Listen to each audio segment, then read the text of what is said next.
Thank you, Meli. When can you bring a response? Thank you, Honorable Speaker. The issues raised by Honorable Deko and the two other members are very weighty, and they affect all the universities in this republic. And Honorable Speaker, I and the committee members did walk across most of the universities in the eastern part and the western part of the Rift, and we noted a number of what we call white elephant projects. We even went to Garissa and we found students under trees taking lectures. So, Honorable Speaker, because of this, we are proceeding for recess. Immediately we are back, I'll give a very detailed report, not only on Garissa, but all the universities across the Republic. Thank you, Honorable Speaker. Thank you. On the same issue? Yes, Bowen. Yes, Mr. Speaker, I want to appreciate the answers given by the Honorable Chair of Education. He has not given that many, or the promise that he's going to give us soon. But Mr. Speaker, the chairman has just said that many of our universities are struggling financially. Many of our universities. But again, Mr. Speaker, we are seeing again the same ministry, the same Ministry of Education opening some other universities. You have seen, Mr. Speaker. So, even as the chairman looks into the financial constraints in this institution, Mr. Speaker, I think we need to think as a country, do we need some other more universities when these other ones, the strong universities, like Garissa University, more universities, they are going down? Oundo.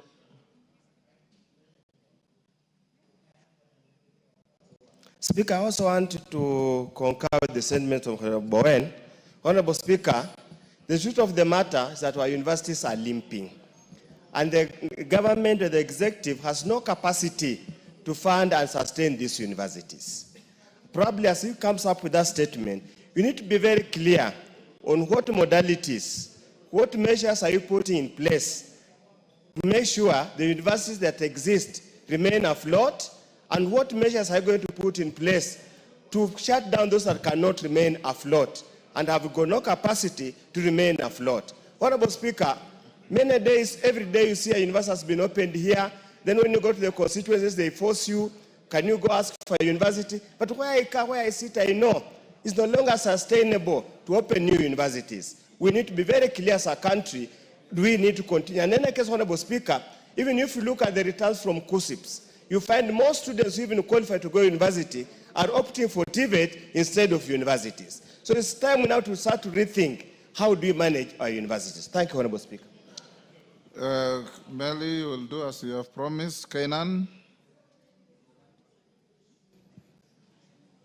Thank you, Honorable Speaker. Pursuant to the provisions of Standing Order 44-2C, I wish to request for a statement from the Chairperson of the Departmental Committee on Energy regarding the extension of the national power grid from Garissa to Wajir and Mandera counties in the northern Kenya region. So it's just the same thing about the university right now. Honorable Speaker, access to electricity is a fundamental driver of socio-economic transformation and a key enabler of development. The residents of this region, Mr. Speaker, have experienced unreliable electricity in the past, and this is clearly documented, which has disrupted critical services, stifled business operations, and limits access to education and health care, ultimately hindering economic growth. Mr. Speaker, the extension of the national grid to northern Kenya region is therefore essential to unlocking the region's economic growth and bridging the development gap, particularly, Mr. Speaker, for Wajir and Mandera.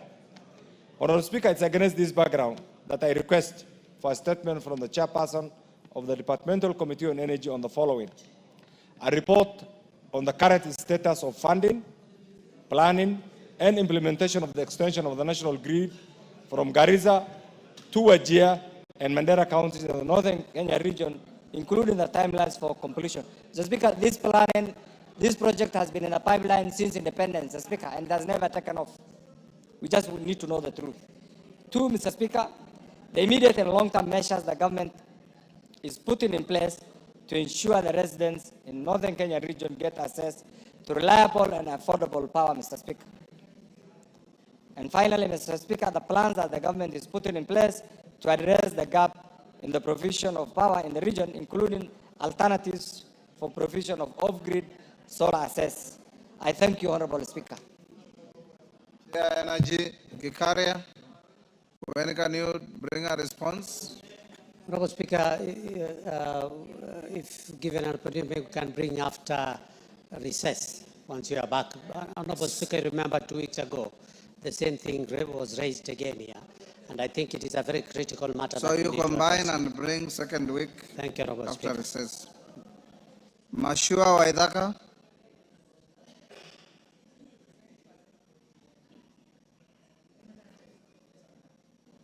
Member for Kiambu County, Kiambu constituency. Kiambu, yes. Thank you, Honorable Speaker. A request for statement regarding attempted land grabbing in Tinganga Ward in Kiambu constituency.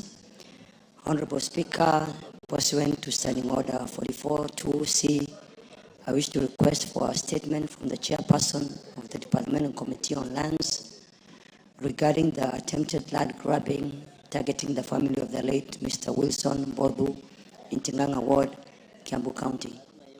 Honorable Speaker, the Bodu family has owned and resided on their 236-acre parcel of land in Tinganga Ward in Kiambu, with their ownership properly documented. The family acquired the land from the white settlers 51 years ago, and legitimate ownership is further evidenced by compensation by the government for land allocated for the development of the Kiambu Rioki Gewa Road, an additional compensation received for allocation of land for the Athi Water 3 pipeline easement. However, over the 2 past months, the family has faced systematic harassment through repeated summons from various state agencies, including the Directorate of Criminal Investigations and the National Land Commission, demanding explanations regarding their land acquisition. Honorable Speaker, the harassment has escalated to include unauthorized visits to the property of the family and acts of vandalism within their farm, which has disrupted their farming activities. Despite full cooperation from all official summons and investigations, which have yet yielded evidence of any impropriety, they continue to face intimidation and live in constant fear for their safety and security of tenure. Honorable Speaker, it's against this background that I request for a statement from the chairperson of the Departmental Committee on Land regarding addressing the following. 1, reasons for the repeated summons issued to the Mbotu family by various state agencies, including specific details for any informal investigations being conducted. 2, the actions being taken to investigate and address the repeated incidents of vandalism and unauthorized access to the family's property. 3, the specific steps being taken by the ministry to protect the legitimate landowners of the Bodu family, given their documented history of ownership and previous official transactions with government agencies. And 4, the measures being implemented to protect legitimate landowners from harassment and intimidation by state officers and those interested parties in Kiambu and in the country. Honorable Speaker, I further wish to state that I read this statement on 2nd December, and on 5th December, the Land Committee invited the PS, Department for Lands, Honorable Nixon Correo, to provide information regarding the matter.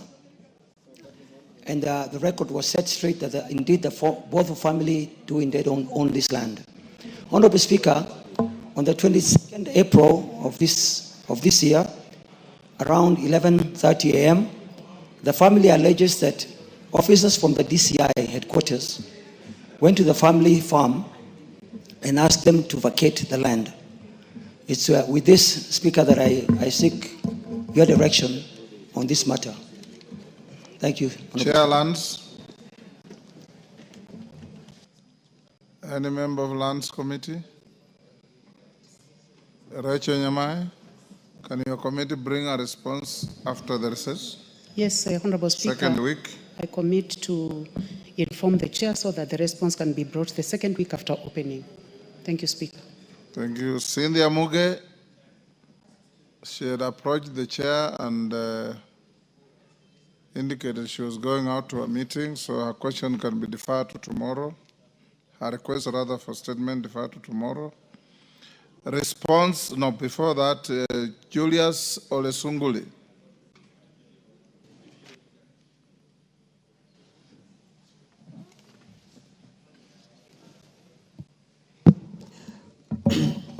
Mr. Speaker, sir,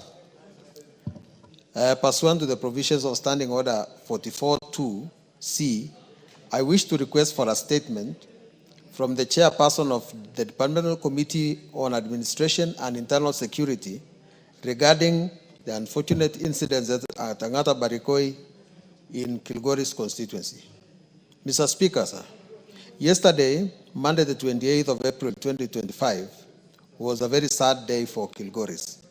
6 persons, namely Mr. Paul Parsuben of Kapsinendet Village, and Mwalimu Joseph Rono of Chelchel Village, Mr. Isaiah Kipkoech of Kabusa Village, Mr. Gideon Koech of Kapsinendet, and Mr. Nelson Rono of Rotka Village, all of Kilgoris constituency, lost their lives after being shot by the police officers from Angata Barikoi and Lolgorian.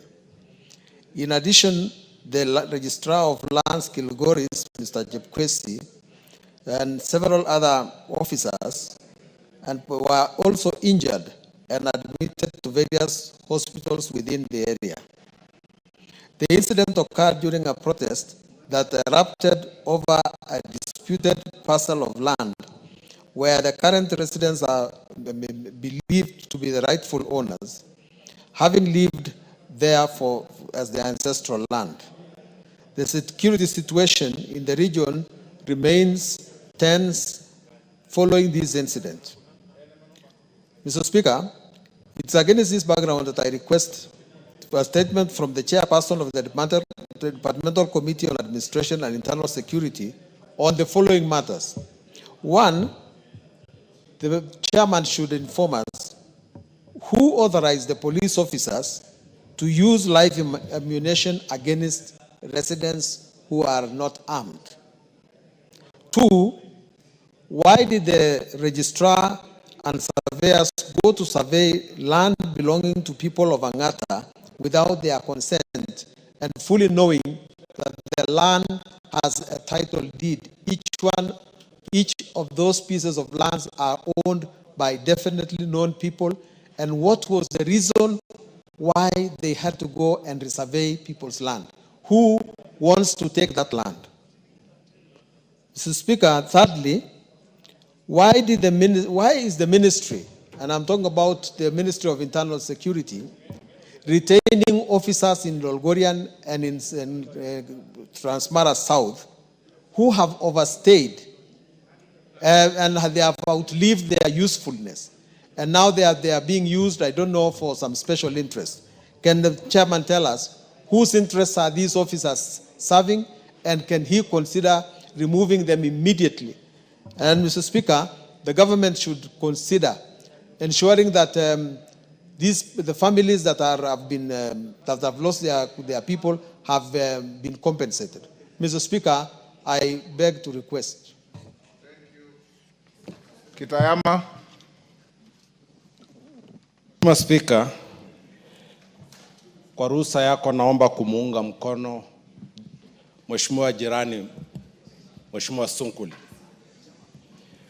Mheshimiwa Spika, Wazaramo wana msemo unaosema kwamba mla huliwa. Kuna matatizo mengi sana Mheshimiwa Spika ambaye yameibuka eneo hili.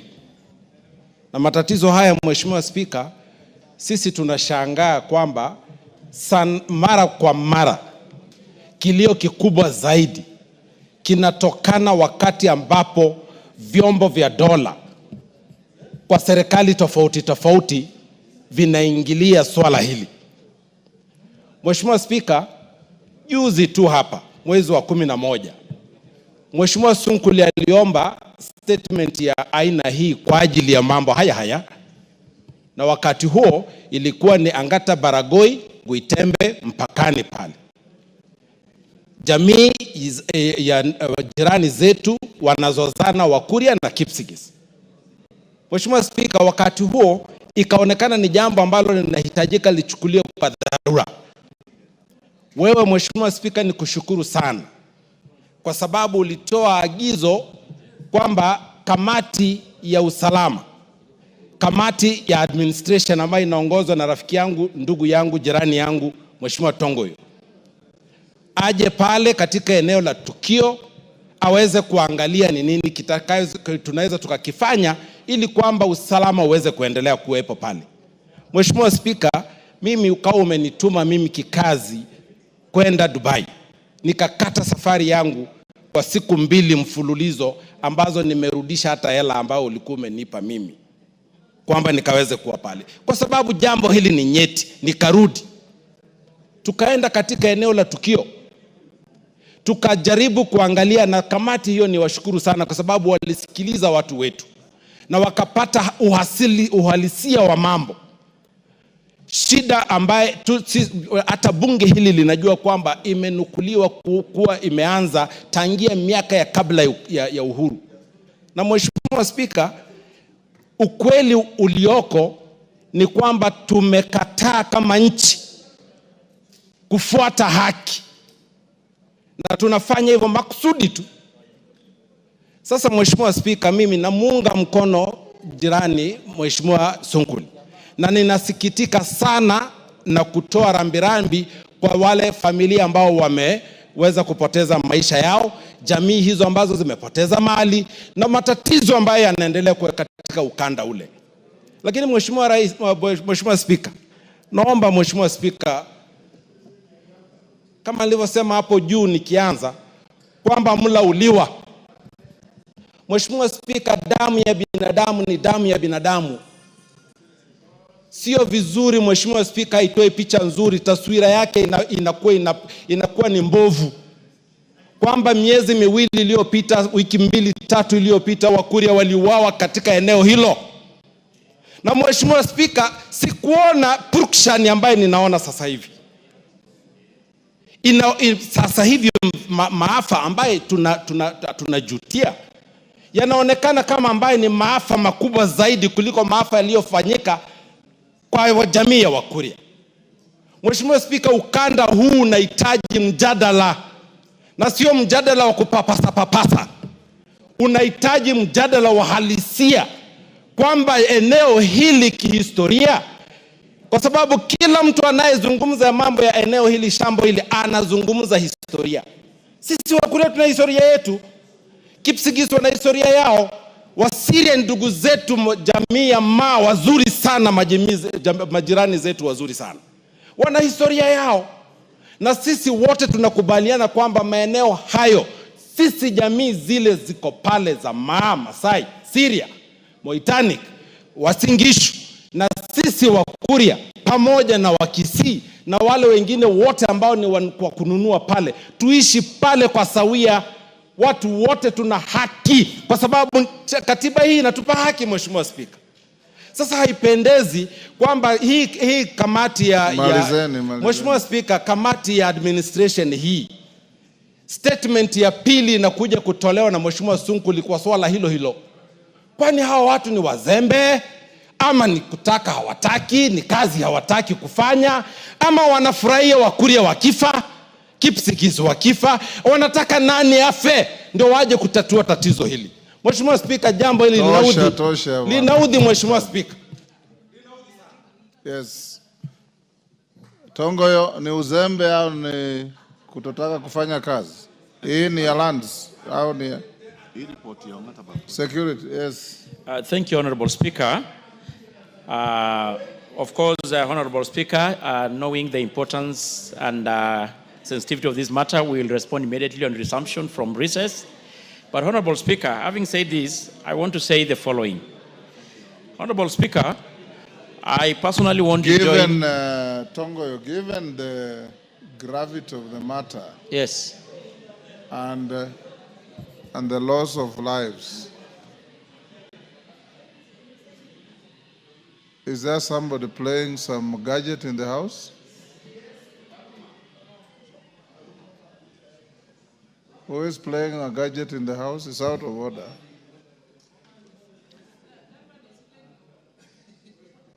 Pardon? Yes, is that you, Kajwang? Sorry, okay. Are you able to bring a preliminary response tomorrow afternoon? Yes, I will, Honorable Speaker. Lives have been lost. We hear of heightened tensions in the area. We saw a policeman with an arrow in his head and many other things. Can you get in touch with the Interior and bring a statement tomorrow afternoon? I will, Honorable Speaker. Yes. But Honorable Speaker, just give me a minute to say the following. I'm much obliged, Honorable Speaker. Honorable Speaker, I want also to join my colleague, Honorable Sunguli, really to pass my condolences to the families who lost their loved one. As it is now, the preliminary report is that 5 lives have been lost, of 5 locals, roughly. And of course, about 4 police officers also sustained injuries, including the one you had mentioned that had an arrow that was actually had to be evacuated to get medical attention yesterday evening. As it is for now, Honorable Speaker, the IG, I want to report the IG plus the DCI are on site. There is the meeting ongoing with other leadership of Parliament also in attendance. And the situation is still a little bit calm, but the tension is still running high, Honorable Speaker. Honorable Speaker, you quite remember, and my colleague had mentioned, that this House didn't instruct the committee to visit the area. And we did exactly so, Honorable Speaker. And I want to really appreciate the colleagues, members of Parliament, who have failed themselves. Kitayama had just confirmed the same. And Honorable Speaker, the report is ready. We actually were just doing the final touches so that we can able to table, we were actually supposed to table this week, or probably once now we resume from recess. But Honorable Speaker, beside the issue of insecurity and the issue of insecurity, the land question is actually the major cause of all this insecurity. And it has been said repeatedly. It's an old thing of backdating around 20 or so years ago, to include even what Kitayama talking about 1940-something, when actually before even the independence. But I don't want to go deeper into it. It will be captured and we can able to see in the report. And we were even lucky. Then when we visited, we took even the police car to enable the police officers to patrol the area and respond to the distress call. So, Honorable Speaker, I want to say that we can able to have the preliminary report, but I want to report to the country that as it is, the IG and the DCI are on the site trying to calm the situation, and it's a little bit under control. Thank you, Honorable Speaker. Thank you, members, and just like I talked to the honorable members from Baringo, and I'm happy to see Maclap and his neighbor sitting together. I wish Kamket was also with you. Try members of Parliament from the area, Kitayama, yourself, Sunguli, Johanna Ngeno. You're going on recess for a full month. Go to the ground and pacify communities. Go to the ground and speak to our people. One life lost is one too many. And bring them together so that we can see peace across the length and the breadth of our country. James Koyo. Korere hiyo nimepita. Yes. Thank you very much, Honorable Speaker. Honorable Speaker, pursuant to the provisions of Standing Order 44.2c, I rise to request for a statement from the Chairperson of Departmental Committee of Agriculture and Livestock regarding the position of the leasing program of the state-owned sugar farms.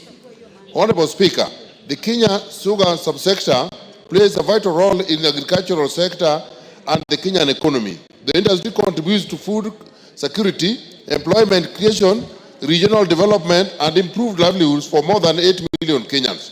The Kenya sugar industry comprises of 16 milling factories with an installed capacity of 41,000 tons capacity per day, 5 of which are public owned.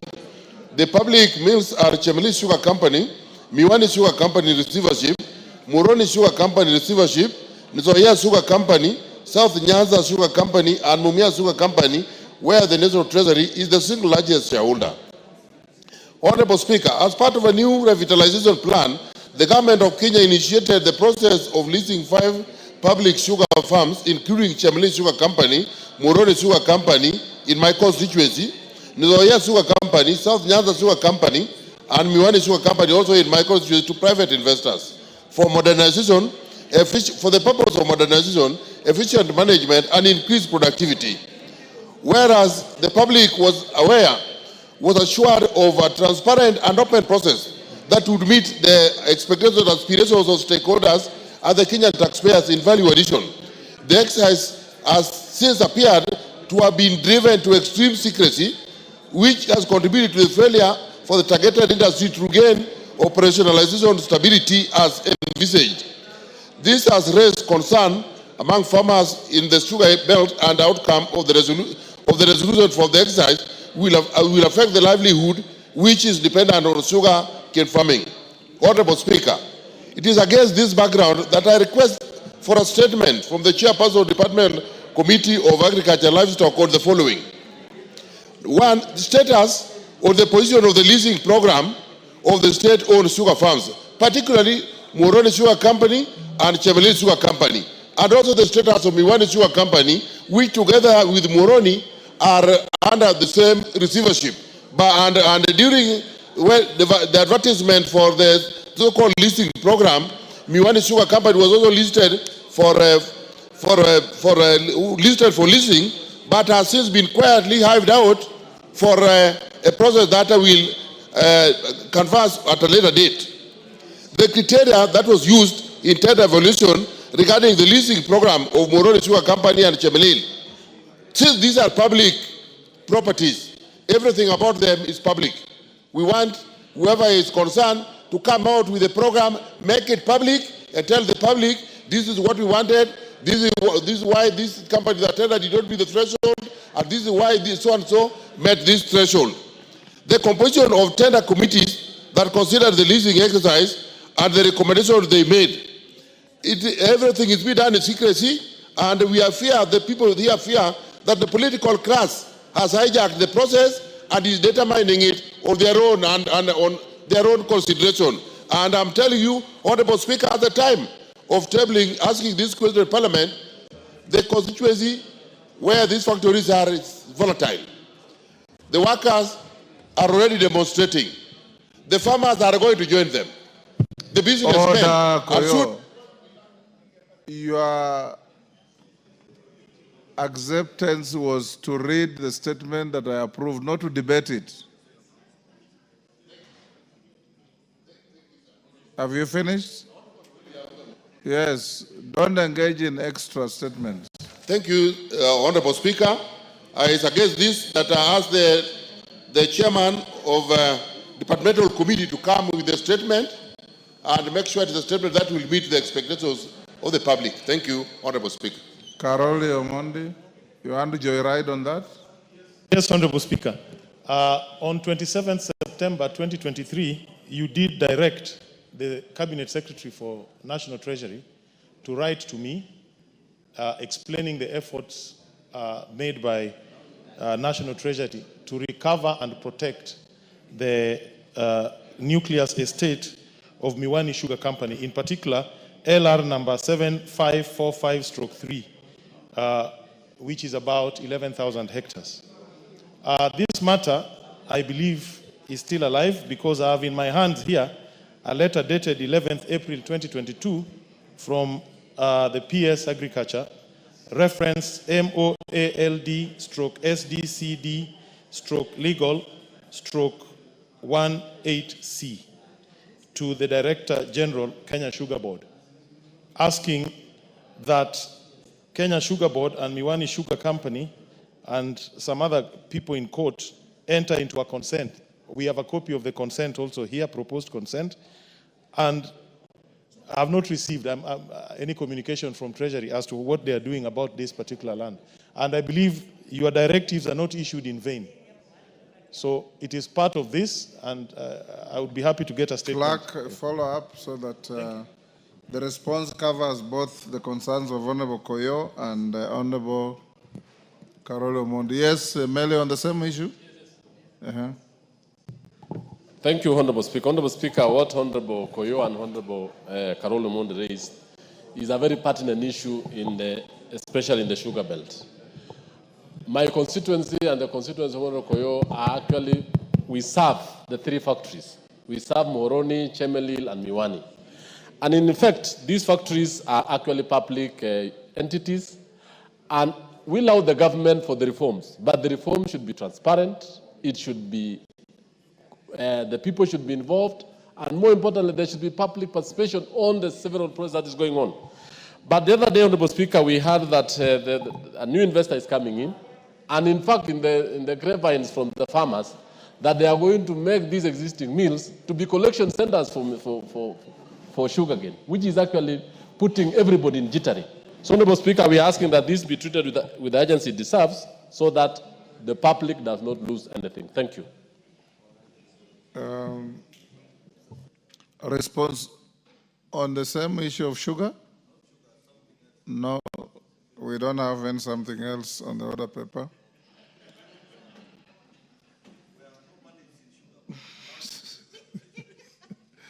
Responses, education and health. Who is responding to Abdi Shuria? Is Shuria in the house?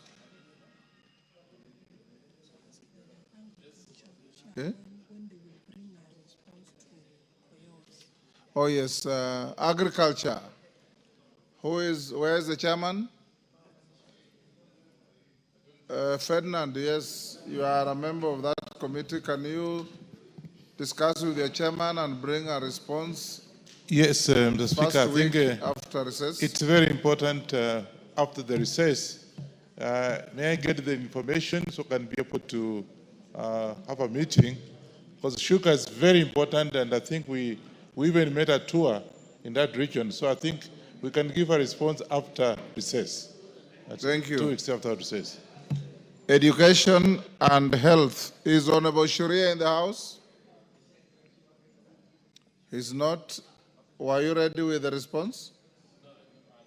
I'm ready. Honorable Speaker. It is a joint statement. Yes, it is a joint response. Honorable Speaker, as directed by your office, we did had a joint sitting with the Health Committee, and we co-chaired with Honorable Nyekal. But to be fair to Shuria, yes. Let's... But I want to give a brief, because we have no report as of now, because we expect to bring the report in the next, immediately we are back from recess. Is indeed better to do it when he's here? So maybe... do it tomorrow morning. Thank you. Clerk, release this for tomorrow morning, so that explanation can be given. Administration and internal security to Innocent Mugabe. Tongoyo.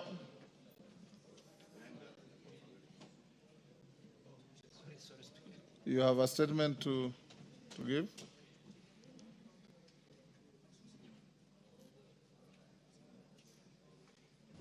Your response to a request by Innocent Mugabe, MP for Likuyani. I'm ready, Honorable Speaker. Ready? Go ahead. Honorable Speaker, with your permission, maybe before I respond to this, I've got another 3 statements that were responded to by the CS when he appeared before the committee. Yes. One by Honorable Daniel Manduku, who was also in the meeting with the CS. Another one by Honorable Ali Wario, who was equally there. And another one by Honorable Victor Koech. And I will kindly ask to have it tabled. Are they in the, you are just tabling? Yeah, just tabling. Those ones you can just table. Okay, thank you, Honorable Speaker. Then proceed to... On response to the statement being sought by Honorable Member of Parliament for Likuyani constituency, Honorable Innocent Mugabe, on the clashes between the police and the residents of the Likuyani constituency, and in particular, the Member of Parliament wanted sought the following information: a report on the status of investigation into the death of Sydney Fugigi Culture and the reasons for the delay in arresting Mr. Simon Ashibira immediately to prevent the public agitation and unrest in the community. 2, a report of the investigation into the death of Miss Dorcas Naliaka Wanjala and Miss Sarah Toshia, and including the step taken to apprehend the police officers who used the live ammunition against unarmed civilians. Thirdly, the measures put in place to prevent the use of live ammunition during demonstration and the adoption of the alternative non-lethal methods of crowd control.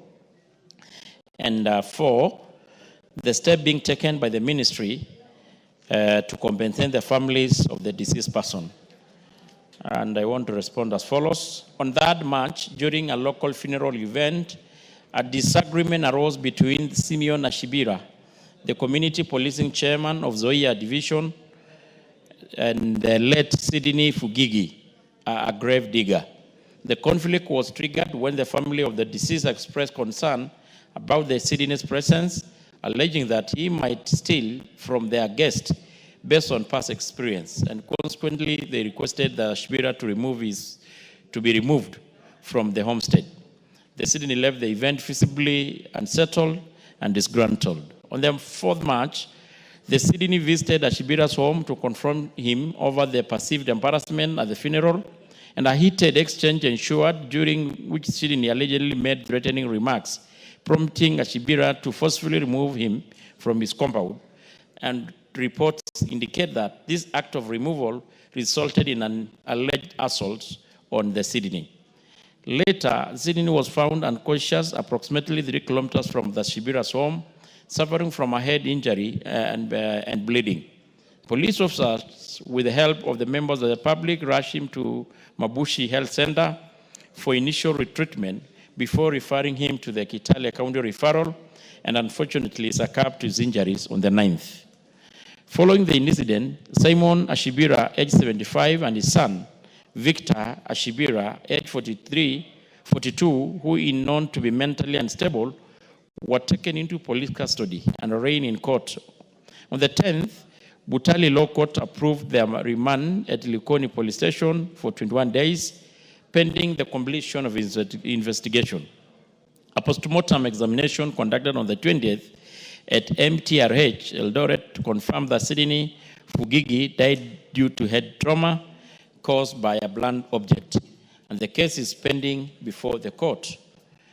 On the second question, the death of Sydney Fugigi provoked outrage among residents who blamed Simon Ashibira, a 47-year-old Luya male and a community policing chairman of Zoia Division, for the assault that led to his demise. Approximately 100 irate members of the community gathered and made a procession toward the Ashibira's homestead with the intent to kill him and his family before setting his house on fire. Police officers from Likuyani sub-county swiftly responded to the scene to contain the situation. Upon arrival, the police attempted to engage the crowd through dialogue, but the situation escalated as the mob grew more violent, hurling stones at the police officers in an effort to prevent them from protecting the targeted family. In an attempt to disperse the hostile crowd, the officers fired blank rounds, but they were quickly overwhelmed. Reinforcement from Moi Bridge Police Station was called in, successfully facilitating the evacuation of Ashibira and his family. The evacuation further agitated the crowd, which then turned its aggression toward the officers, injuring several in the process. Additionally, 4 brick houses were torched and property of unknown value belonging to the Ashibira and his family was looted by the enraged mob. During the altercation, police officers fired both blank and the live rounds and multiple tear gas canisters. As a result, 2 female adults, Sarah Boez, 21, and Dorcas Naliaka, 25, sustained vital injuries. Several government vehicles were also damaged in the chaos, including a Matunda Police Station Ford Ranger GKB 149Y with a smashed windscreen and damaged doors. An APS Likuyani Land Cruiser with a smashed windscreen and dented driver's door. And the DCC Likuyani Land Cruisers GKA 41H with a shattered windscreen and a dented passenger's door. The injured police officers were taken to various hospitals, treated, and later discharged in stable condition. The bodies of the deceased were taken to the MTRH mortuary in Eldoret, where post-mortem examination were conducted. Investigation into the vital injuries of the Sarah, Boaz, and Dorcas are ongoing, led by the Kakamega County Criminal Investigation Officer. Additionally, all firearms issued to the officers on duty that day during the incident has been collected for ballistic analysis at the DCI Forensic Laboratory, where the results are still pending. Upon conclusion of the investigation, the officers who will be found capable of any offense related to the unfortunate vital killing of the deceased persons will be arraigned in court to face appropriate charges. On the third question, Honorable Speaker, to prevent use of live ammunition during demonstration and promote the adoption of alternative non-lethal methods of crowd control, the National Police Service has put measures in place with aim to minimize the use of live ammunition while ensuring effective crowd management, safeguarding both public safety and the right of demonstration. And they include, of course, several of them: policy and legal framework, the training and capacity building. Yeah, that's what I'm doing, Honorable Speaker. Deployment of non-lethal equipment, improvement of command and control, enhancement, public engagement, and community policing. And Honorable Speaker, on the last question, on the step being taken by the ministry, is that the ministry has no vote. That is on the compensation of the deceased. Honorable Speaker, unfortunately, we don't have a vote for the compensation of the victim. And I submit, Honorable Speaker. Yes, Innocent Mugabe, are you satisfied? Thank you very much, Mr. Speaker. But I must say that the statement is not satisfactory at all. First, from the incident, the young man Sydney was assaulted on 3rd, and the people who took him to hospital are the police. And the police did nothing to arrest the person who assaulted Sydney. And they knew that person, and that person continued walking freely in the community until 9th, when Sydney passed on. It was prudent for the police to arrest the assaulter as Sydney goes to hospital. The assailant. The assailant. As Sydney was taken to hospital. And by the mere fact that this person was not arrested and no action was taken against him, when Sydney died, that is when the community reacted. So my question is, why didn't the police arrest Mr. Ashibira? And they knew that he's the one who had assaulted Sydney, to wait until Sydney dies to escalate the matters. So they have not explained on that part and the action that will be taken against the people in charge. Number two, we had quite a number of police officers who came to manage the crowd. He has explained that the crowd was for around only 100 people. Then why use live ammunition on 2 young girls who are not even part of the crowd that was demonstrating? And even the community know the policeman who shot the 2 ladies. So when you tell us about ballistic analysis and all that, to us we don't take it kindly, because the person who shot the ladies is known. Why are you not taking action against that police officer? Number 2, even if you're doing ballistic analysis, how long does the analysis take? And as we speak these are lives lost, families are bereaved, and we are talking about some analysis that is taking ages. No action has been taken against the police officers, the police officer who shot on the 2 ladies. Thank you.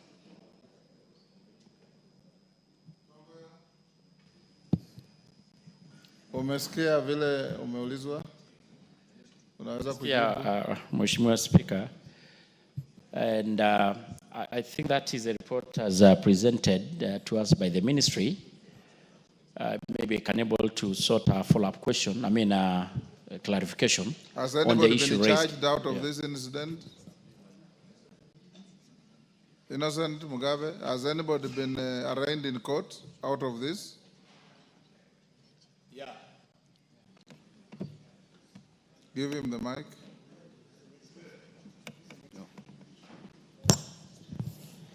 Yes, Mr. Simon Ashibira and his son were arrested. And they have been taken to court. They were taken to court. And there's a case pending. Yes. So I will be reluctant to encourage any further discussions in case you prejudice the prosecution of the criminal case. What do you think? But you have made the point by highlighting the issue. Yeah, but if it's a matter that is now pending before a criminal court, it's up to you. You know, there are two matters. Yes. One for Sydney, the assailant has been taken to court. But for the two ladies, they were shot by a police officer through live ammunition. Who has not been taken action Yes, against. there's no action that has been taken on that front. Yes, Tongoyo? Honorable Speaker, I first want to appreciate that. Did the ladies die or they were just injured? No, they died. They died. They died. From the report, they died. I think the part that is not complete is the issue of the police officers being arraigned in court. And I think it's probably waiting the ballistic to confirm the rifle that discharged the bullet that killed the deceased. So, Honorable Speaker, maybe we give it a bit of time, and maybe once we resume again, we can sort maybe a follow-up response to the same.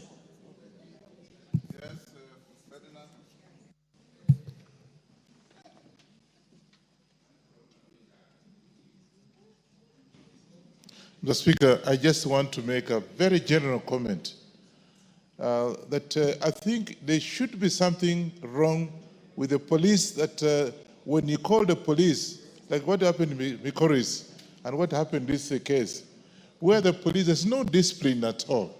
I think police are just acting haphazardly. I don't know what we can do to have discipline so that if they are called upon to quell any disturbances, they are orderly. And from what you are saying is that somebody just haphazardly shot. What happened could recall is where 5 people are killed. It's just because they were just haphazard. Mr. Speaker, I think we should do something, and the police force must actually be disciplined enough to quell whatever disturbance they are in a place, other than having, whenever they go, they are going to kill people. I don't know how we can go about it, but I think I'm personally getting very disturbed that this, if we don't have to say something about it, is getting out of hand. So speak. Bowen, on the same issue? Yes.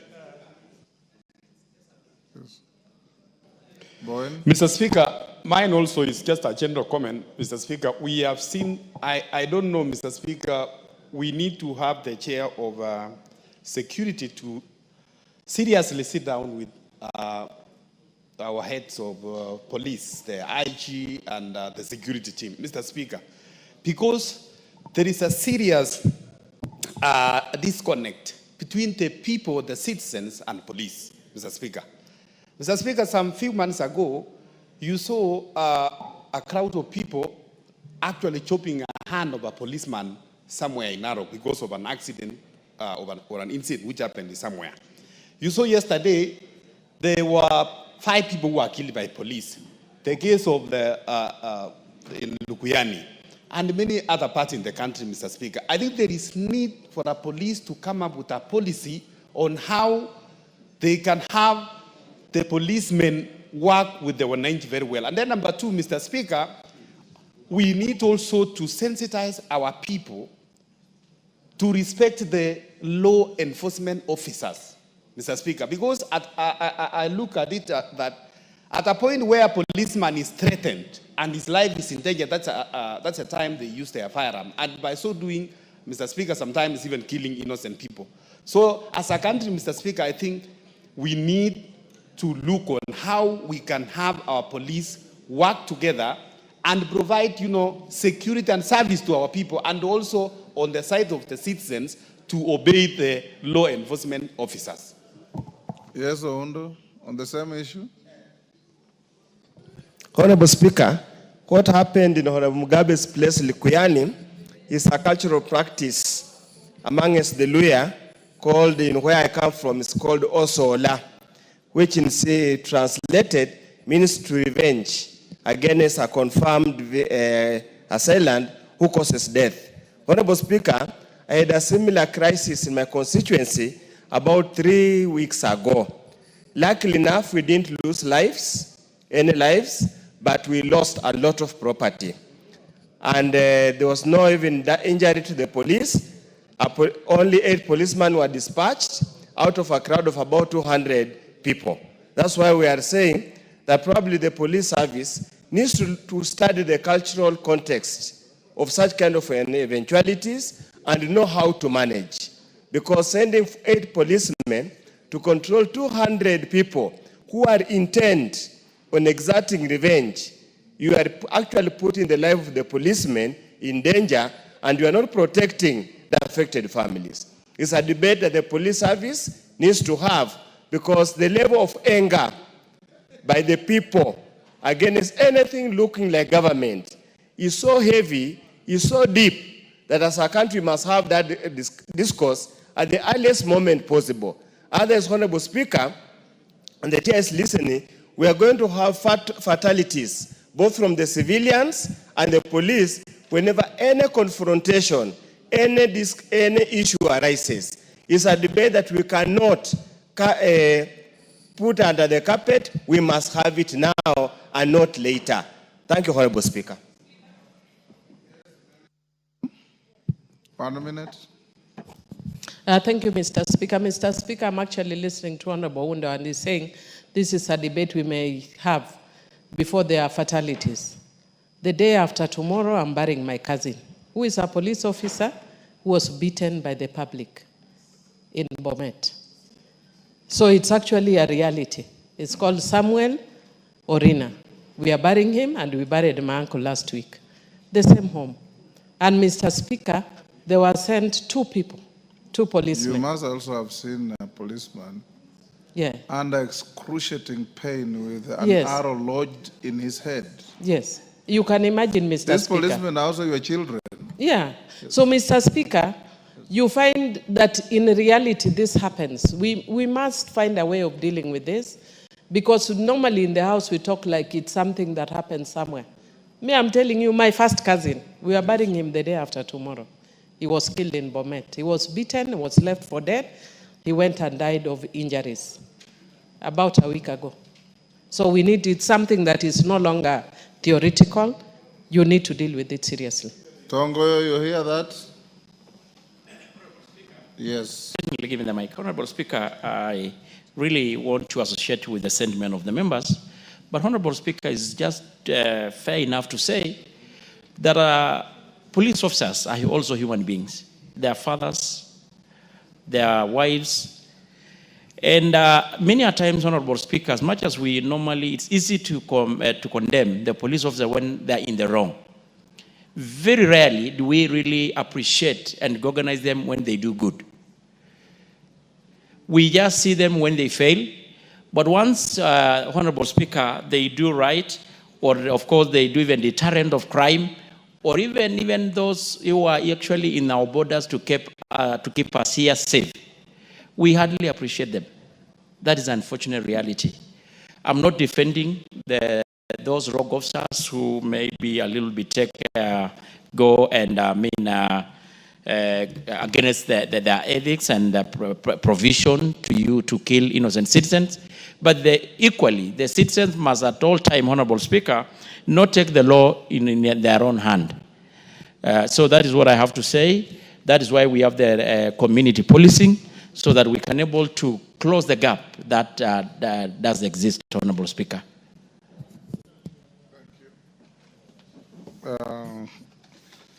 Sigay.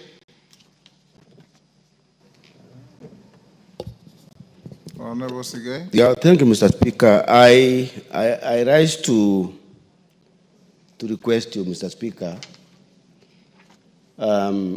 about a statement I issued. I asked for You issued or you requested? I asked for a requested for a statement from the chairperson of Departmental Committee on Trade, Industry and Cooperatives regarding the Kenya Cooperative Creameries in Sotik. Mr. Speaker, this issue has been pending for a very long time, and I'm requesting, Mr. Speaker, that if possible, you can be able to bring forward this. When did you ask a request February. for the statement? February. In February, 2 Yes. months ago. Majority Leader is not here. Millie, inform the Chair Agriculture, if possible, to bring the response tomorrow afternoon. It's been pending for 2 months. Next order. Before we go to order number 8. Oh, sorry, we have Chair Broadcasting is in the house. Yes, Nanok. Do you have your statement ready?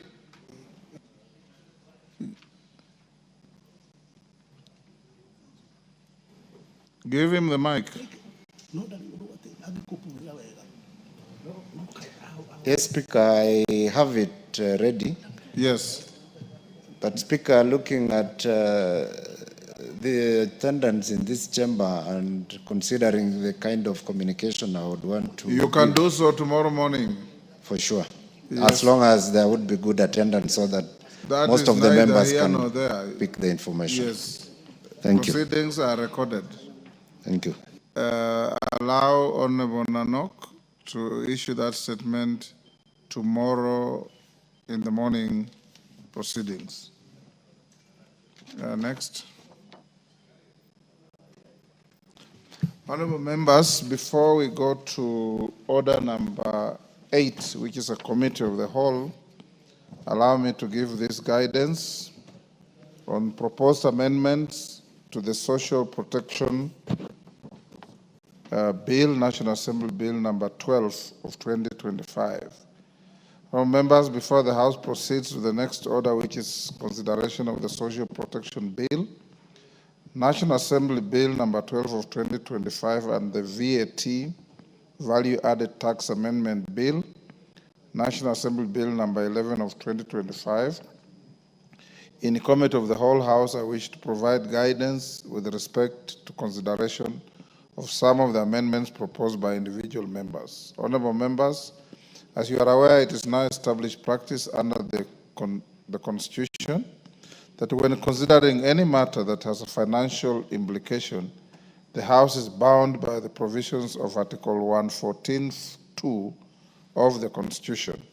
For clarity, Article 114(2) of the Constitution provides that, and I quote, if, in the opinion of the Speaker, a motion makes provisions for a matter listed in the definition of a money bill, the Assembly may proceed only in accordance with the recommendation of the relevant committee after taking into account the views of the Cabinet Secretary for Finance.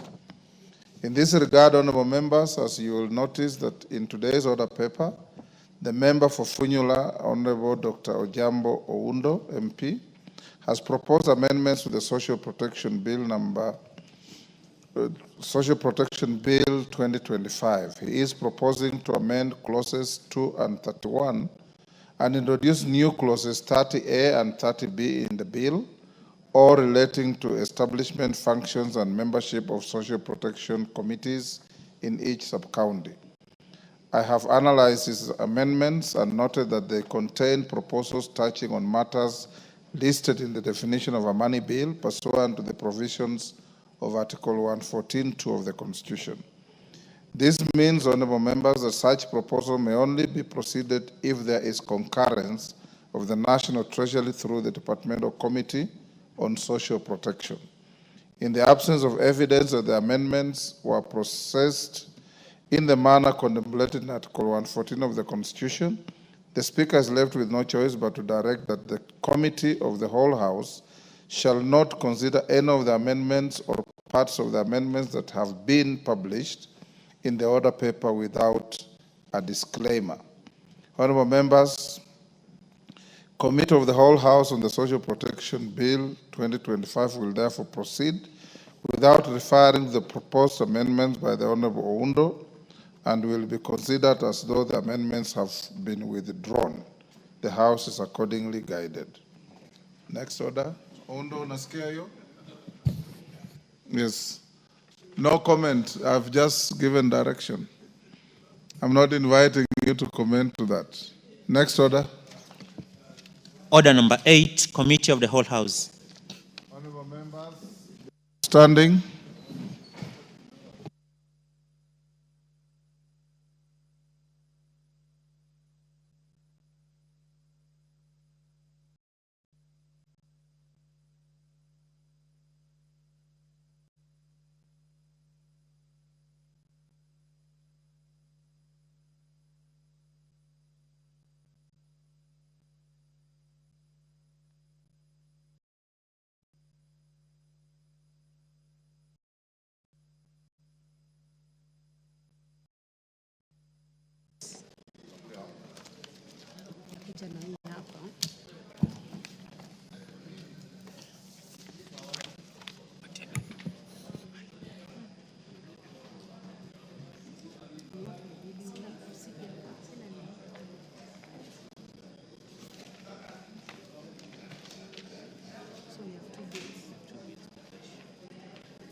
Order members, we are in the Committee of the Whole House.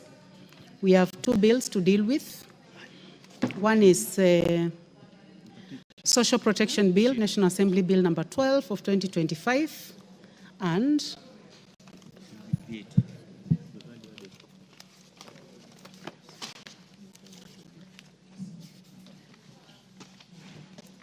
the Value Added Tax Amendment Bill, National Assembly Bill number 11 of 2025. So we start with the Social Protection Bill. Clause 3.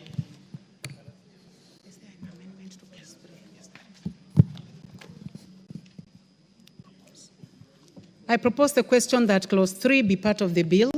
There's an amendment, Chair. Majority Leader or Chair?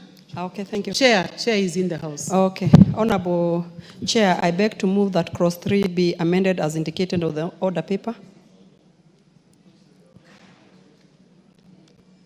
Honorable Chair, justification Article 43(3) of the Constitution mandate the state to provide appropriate social security to persons who are unable to support themselves and their dependent. Further, it is not financially tenable to caution all persons in need against risk and contingencies throughout their life cycle as currently provided on the bill. Thank you, Chair. Honorable members, I now propose the question that Clause 3 is amended. That Clause 3 be amended as proposed by the Chair. Any interest in this? I don't see any interest. Yes, there is interest. Honorable Tom Kajwang, Raraka? Or honorable members, any member who is interested in making comments on the amendments, please go to the intervention. And if you are not interested, please remove your cards. So Honorable Tom Kajwang, please remove your card. Honorable Sarah Korere, Laikipia North, please remove your card. Honorable members, I put the question that Clause 3 as amended be amended as proposed by the Chair. Will as many as of that opinion say aye? Will as many as of a contrary opinion say nay? The ayes have it. I now put the question that Clause 3 as amended be part of the bill. As many as of that opinion say aye? Will as many as of a contrary opinion say nay? The ayes have it. Clause 4 and 5. I put the question that clause 4 and 5. I propose the question that clause 4 and 5 be part of the bill. There be no amendment. I put the question that clause 4 and 5 be part of the bill. Will as many as have that opinion say aye? Will as many as have a contrary opinion say nay? The ayes have it. Clause 6. I propose the question that clause 6 be part of the bill. Chair, you have an amendment. Yes.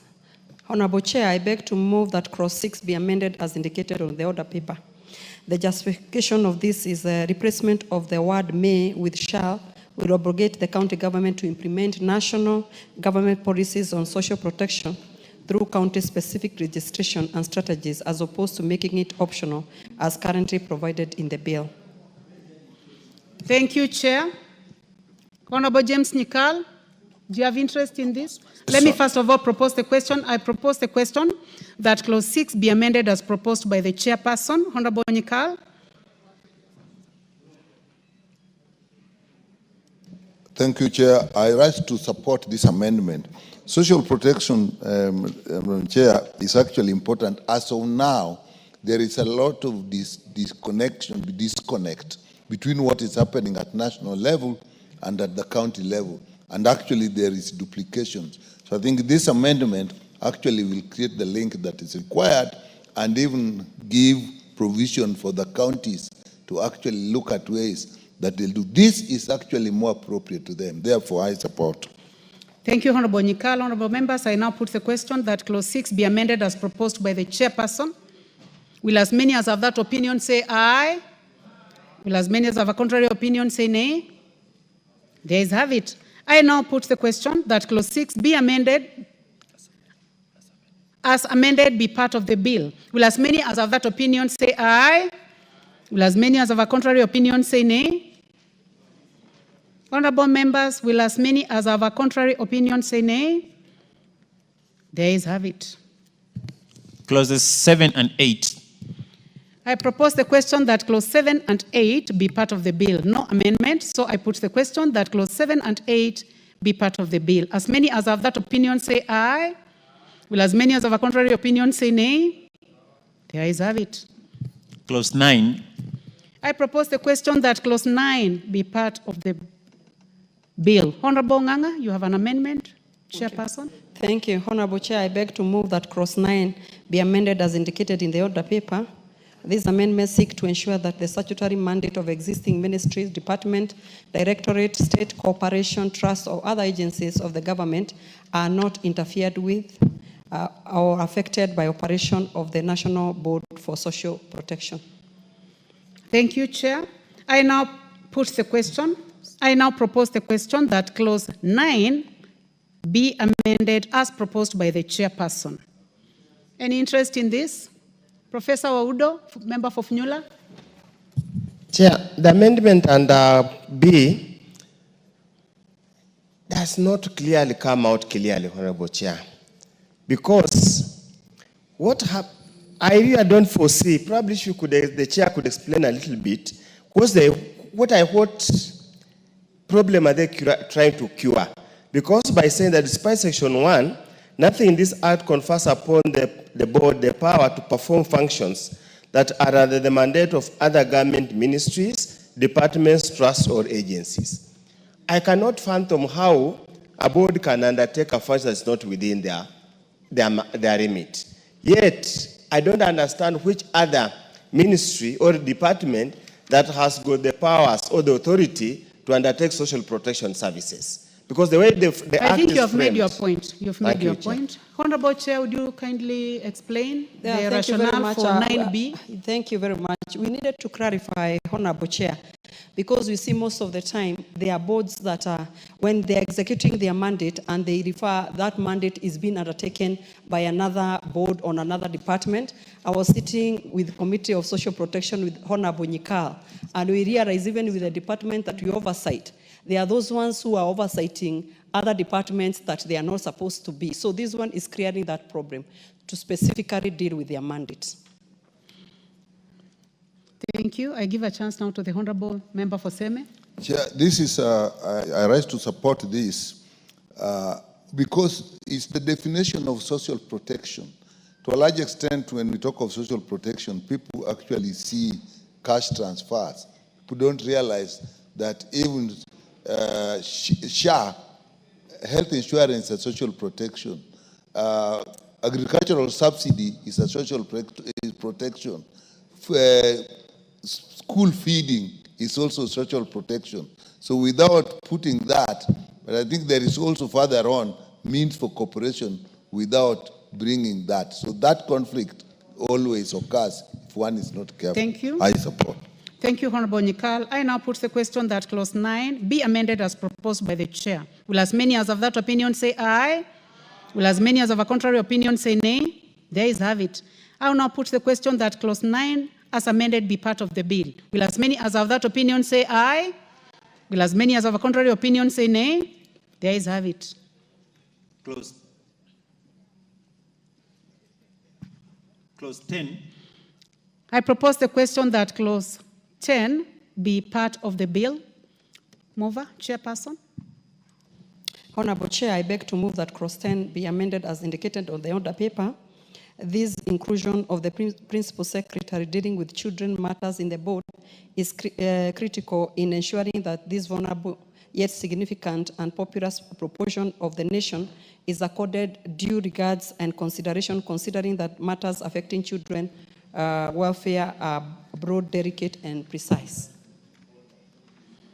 Thank you, Chair. I propose the question that clause 10 be amended as proposed by the chairperson. There be no interest. I now put the question that clause 10 be amended as proposed by the chair. Will as many as of that opinion say aye? Will as many as of a contrary opinion say nay? There is have it. I now put the question that clause 10 as amended be part of the bill. Will as many as of that opinion say aye? Will as many as of a contrary opinion say nay? There is have it. Clauses 11, 12, 13, 14, 15, 16, 17, 18, 19, 20, 21, 22, 23, 24, 25, 26, and 27.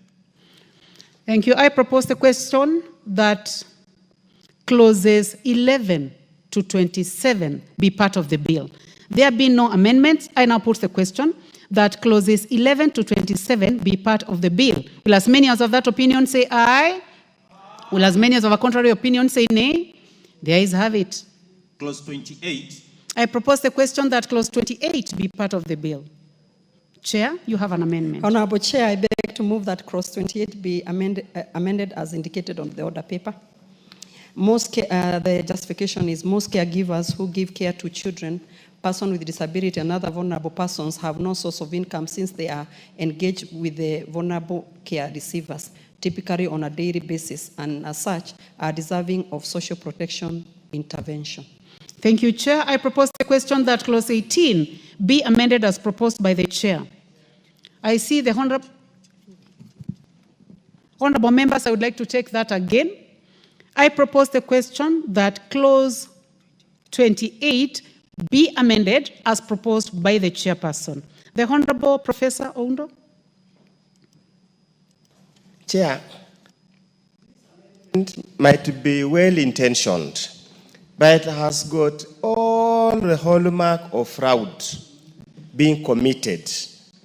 You will have a hallmark of people who will become professional caregivers just to live and hang on the vulnerable persons, unpaid, deficient, and supported caregivers. Already, if he's deserving to be, for social protection, why can the so-called caregiver and supported and paid deficient caregiver become a beneficiary of social protection? I foresee here a situation, Honorable Speaker, Honorable Chair, of those guys who will just hang around these people and pretend and purport to be caregivers without any formal training or without even being in need for social protection. I want to ask the Chair to relook at it. This, we are setting a dangerous precedence. Thank you, Chair. Well, let's give other people a chance. The Honorable David Bowen, member for Marakwet East.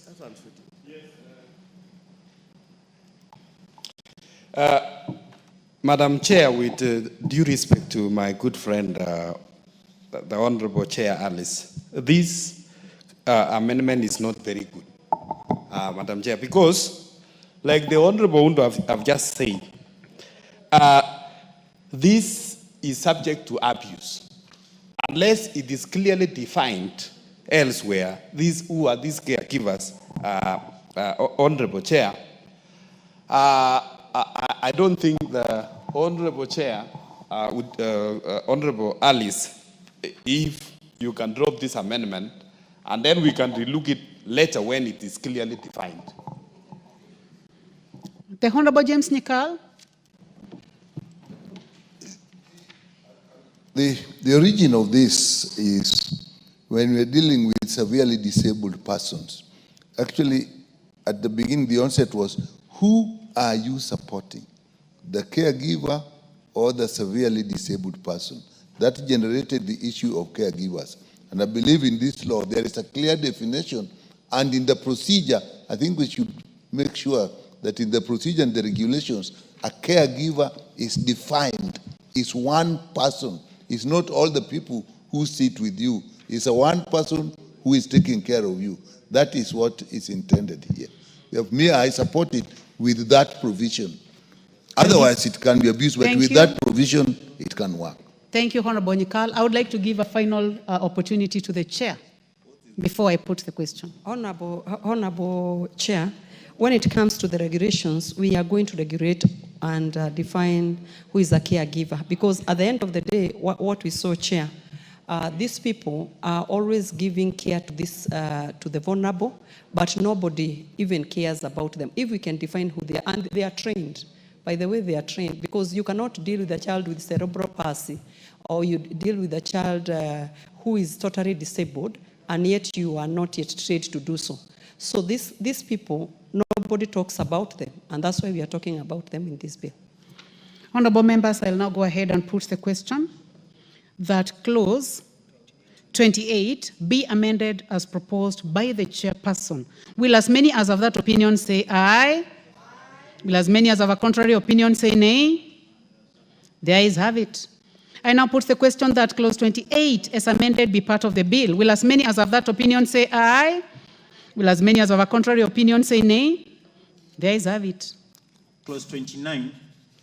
I propose the question that clause 29 be part of the bill. We have an amendment. Chairperson, Honorable Nganga. Honorable Chair, I beg clause 29 be amended as indicated on the order paper. The Honorable Chair, this amendment is meant to ensure that the need of persons with disabilities such as autism, cerebral palsy, or any other form of disability, as well as others vulnerable persons, access free, subsidized essential drugs, personal care, goods such as diapers, and various assistive devices, as it means to mitigate their varied circumstances. Thank you, Chair. I propose the question that clause 29 be amended as proposed by the chairperson. I do not see any interest in this, so I'll go ahead and put the question that clause 29 be amended as proposed by the chair. Will as many as of that opinion say aye? Will as many as of a contrary opinion say nay? The ayes have it. I now put the question that clause 29 as amended be part of the bill. Will as many as of that opinion say aye? Will as many as of a contrary opinion say nay? The ayes have it. Clause 30. I propose the question that clause 30 be part of the bill. There be no amendment. I now put the question that clause 30 be part of the bill. Will as many as of that opinion say aye? Will as many as of a contrary opinion say nay? The ayes have it. Clause 31. I propose the question that clause 31 be part of the bill. We have an amendment, Chairperson. Honorable Chair, I beg to move that clause 31 be amended as indicated on the order paper. This clause, Honorable Chair, this amendment is meant to compel the board to respond to a social protection application within a set timeline of 60 days. Currently, there is no timeline set in this bill. Thank you, Honorable Chair. Thank you, Chair. I propose the question that clause 31 be amended as proposed by the Chair. I do not see any interest. I now put the question that clause 31 be amended as proposed by the Chair. Will as many as of that opinion say aye? Will as many as have a contrary opinion say nay? The ayes have it. I now put the question that clause 31 as amended be part of the bill. Will as many as of that opinion say aye? Will as many as have a contrary opinion say nay? The ayes have it. Clause 32. I propose the question that clause 32 be part of the bill. I now put the question that clause 32 be part of the bill. Will as many as of that opinion say aye? Will as many as have a contrary opinion say nay? The ayes have it. Clause 33. I propose the question that clause 33 be part of the bill. We have an amendment. Chairperson? Thank you, Honorable Chair. Honorable Chair, I beg to move that clause 33 be amended as indicated on the order paper. Honorable Chair, this amendment is meant to accord social protection applicants who may wish to appeal the board's decision rejecting their application opportunity to approach the Cabinet Secretary as an optional appeal avenue or appeal directly to the High Court. This is because many vulnerable persons may not be sufficiently resourceful to make a direct appeal to the High Court due to the existing vulnerability. An application whose appeal to the Cabinet Secretary is possible for social protection will be at liberty to further appeal to the High Court if the applicant so wishes. Thank you, Honorable Chair. Thank you, Chair. I propose the question that clause 33 be amended as proposed by the chairperson. I now put the question that clause 33 be amended as proposed by the chairperson. Will as many as have that opinion say aye? Will as many as have a contrary opinion say nay? The ayes have it. I now put the question that clause 33 as amended be part of the bill. Will as many as have that opinion say aye? Will as many as have a contrary opinion say nay? The ayes have it. Clauses 34, 35, 36, 37, 38, 39, 40, 41, 42, 43, 44, 45, 46, 47, 48, 49, 50, 51, 52, 53, 54, 55, and 56. I propose the question that clauses 34 to 56 be part of the bill. There be no amendments. I now put the question that clauses 34 to 56 be part of the bill. Will as many as have that opinion say aye? Will as many as have a contrary opinion say nay? The ayes have it. The schedule.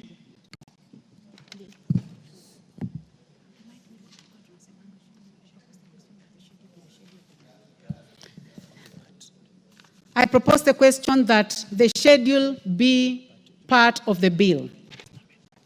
There is an amendment? There is no amendment. I now put the question that the schedule be the schedule of the bill. Will as many as have that opinion say aye? Will as many as of a contrary opinion say nay? The ayes have it. Clause 2.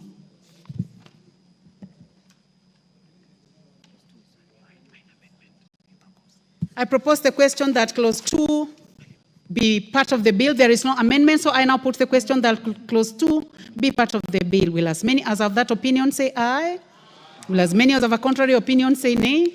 The ayes have it. Title. I propose the question that the title be the title of the bill. There be no amendment. I now put the question that the title be the title of the bill. Will as many as have that opinion say aye? Will as many as have a contrary opinion say nay? The ayes have it.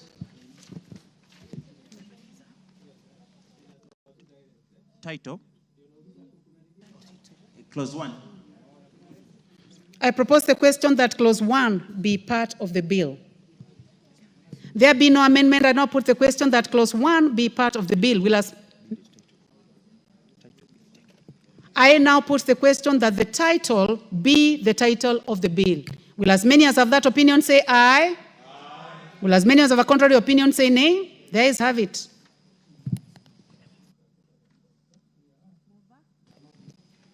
Honorable Chairperson. Understand it is the majority leader. Please proceed. Honorable Chairperson, I beg to move that the committee do report to the House its consideration of the Social Protection Bill, National Assembly Bill number 12 of 2025, and its approval thereof with amendments. Thank you, Majority Leader. I now put the question that the committee do report to the House its consideration of the Social Protection Bill, National Assembly Bill number 12 of 2025, and its approval thereof with amendments.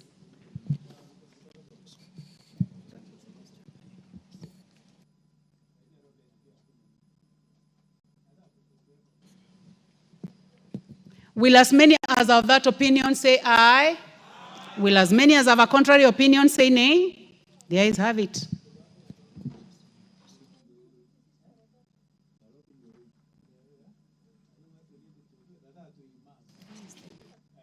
Members, we are now going to move to the next bill, which is now going to be handled by the Majority Leader, the Value Added Tax Amendment Bill, National Assembly Bill number 11 of 2025. Majority Leader. Honorable Chair, I want to beg your indulgence because having consulted the Chair of the Finance Committee, they are currently in a meeting with the Kenya Revenue Authority, still deliberating on some of the effects of this, the amendments that were proposed in this amendment bill. And I therefore beg your indulgence that we do adjourn committee on the consideration of that particular bill until the Finance Committee finalizes with their report. Honorable members, the request by the Majority Leader is assented to.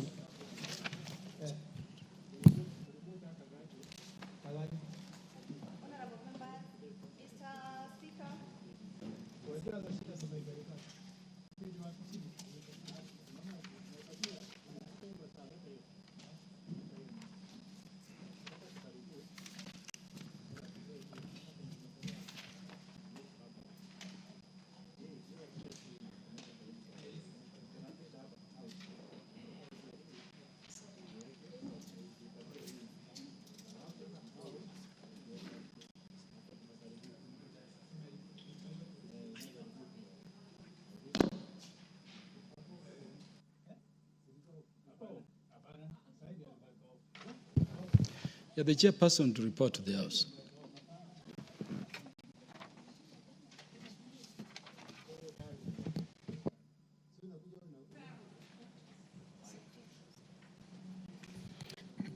Thank you. Honorable Speaker, I beg to report that the Committee of the Whole House has considered the Social Protection Bill, National Assembly Bill number 12 of 2025, and approved the same with amendments. Thank you, Mr. Speaker. The mover to move agreement with the report.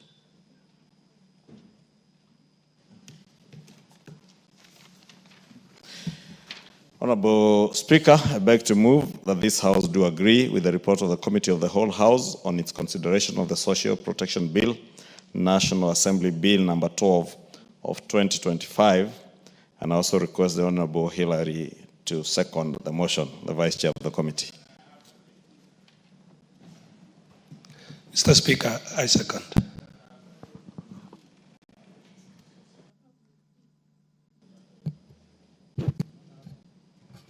Honorable members, I propose the question. This House do agree with the report of the Committee of the Whole House on its consideration of the Social Protection Bill, National Assembly Bill number 12 of 2025.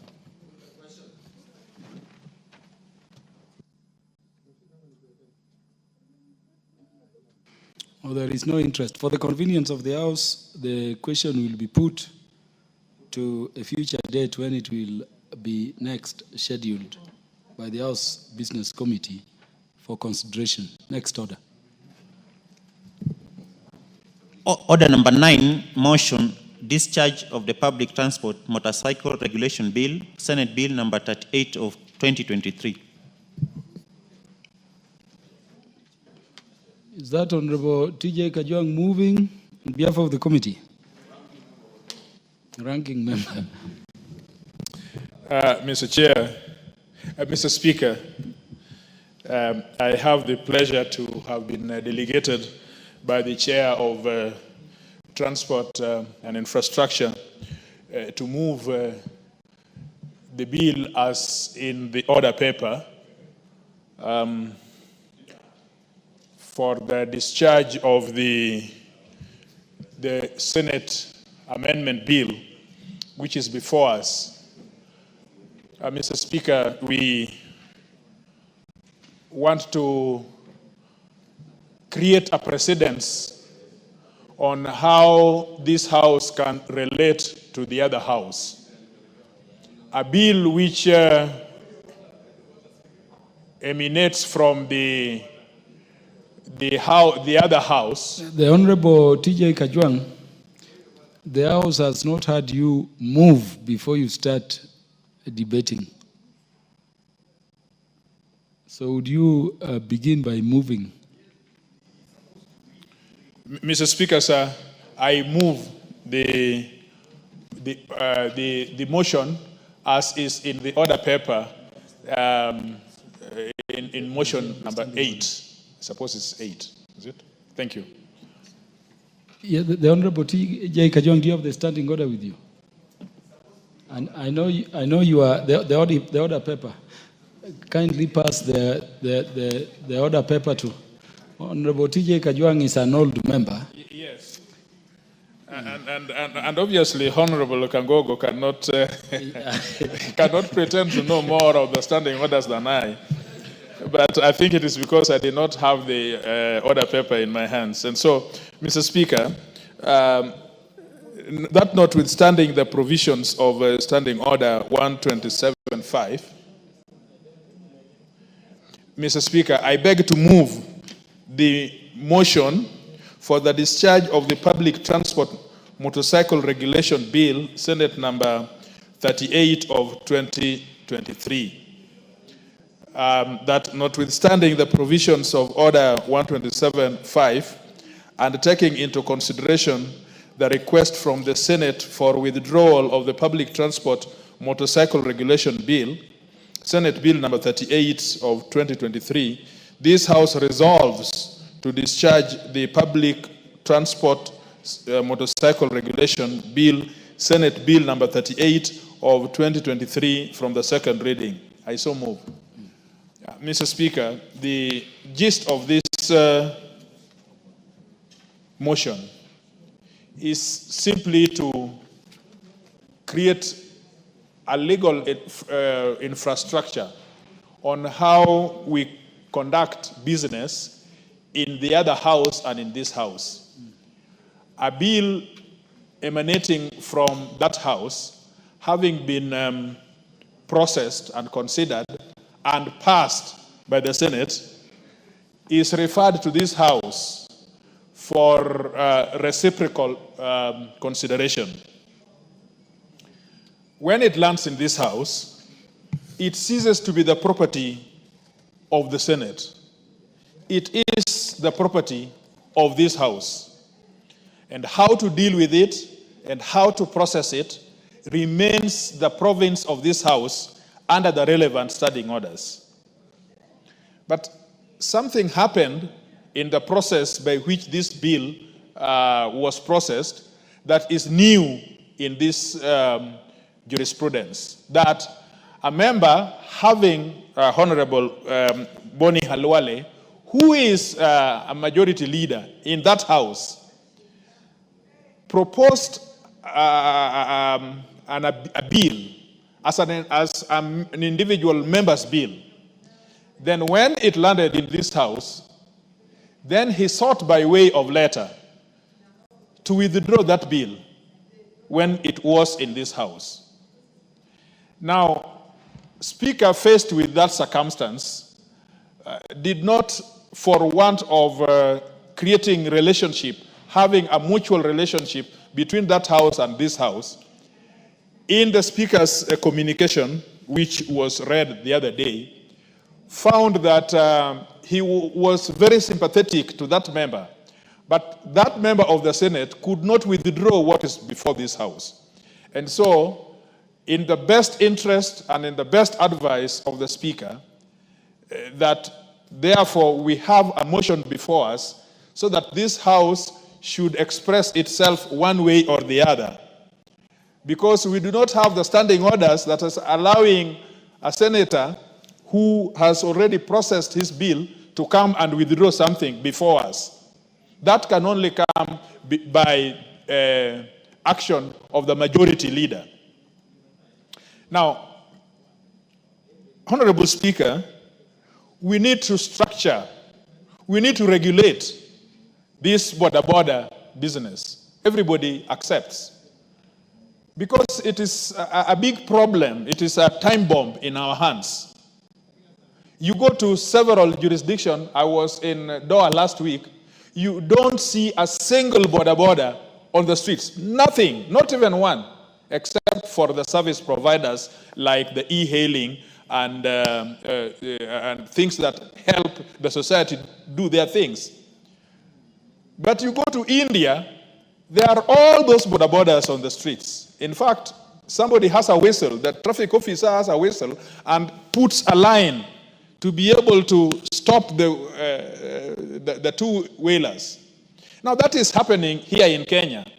And it is going in almost in all jurisdictions in East Africa. You go to Uganda in the neighborhood in Kampala, there are all those borders.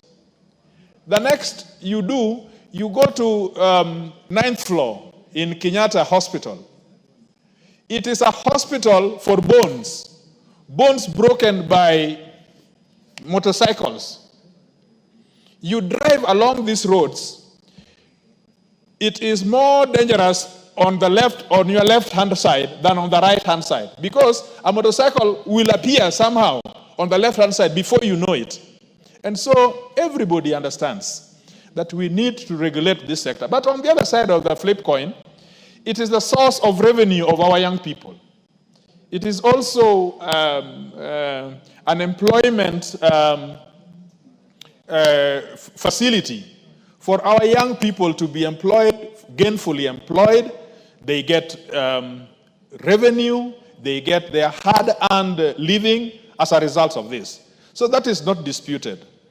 But it is high time that there is a law that contains the whole of this. The Traffic Act does very little to be able to control the motorcycle border. And so we are agreed. But the point is that we need legislation. And so we support the fact that there is a legislation before us, but even if there is a legislation before us, can it be processed in a proper manner?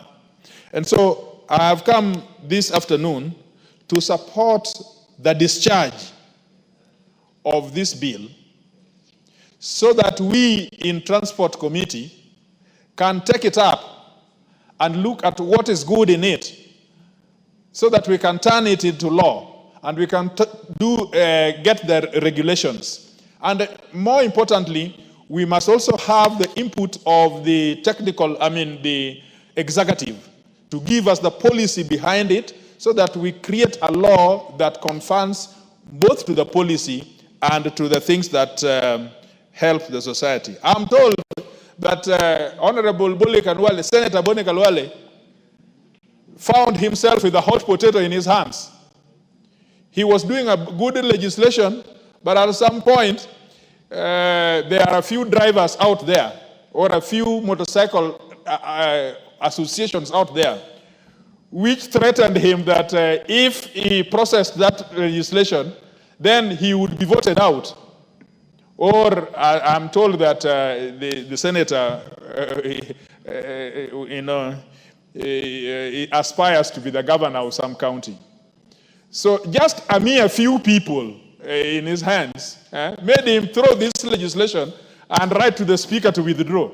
What kind of governor would that be if he was given the chance? Just a few motorcycle riders making him throw a whole legislation, you know. And so we must do our role, which is the national. We must regulate this industry.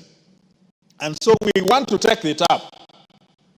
And in a short while, I can assure the leader of majority that in a short while, the cabinet will issue a cabinet paper authorizing us to be able to bring this legislation before the assembly and process it.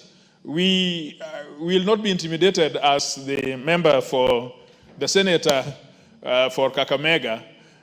We will not be intimidated And between me and the leader of majority, we do not want to be governors of any county. And so we will do this duty without all those considerations.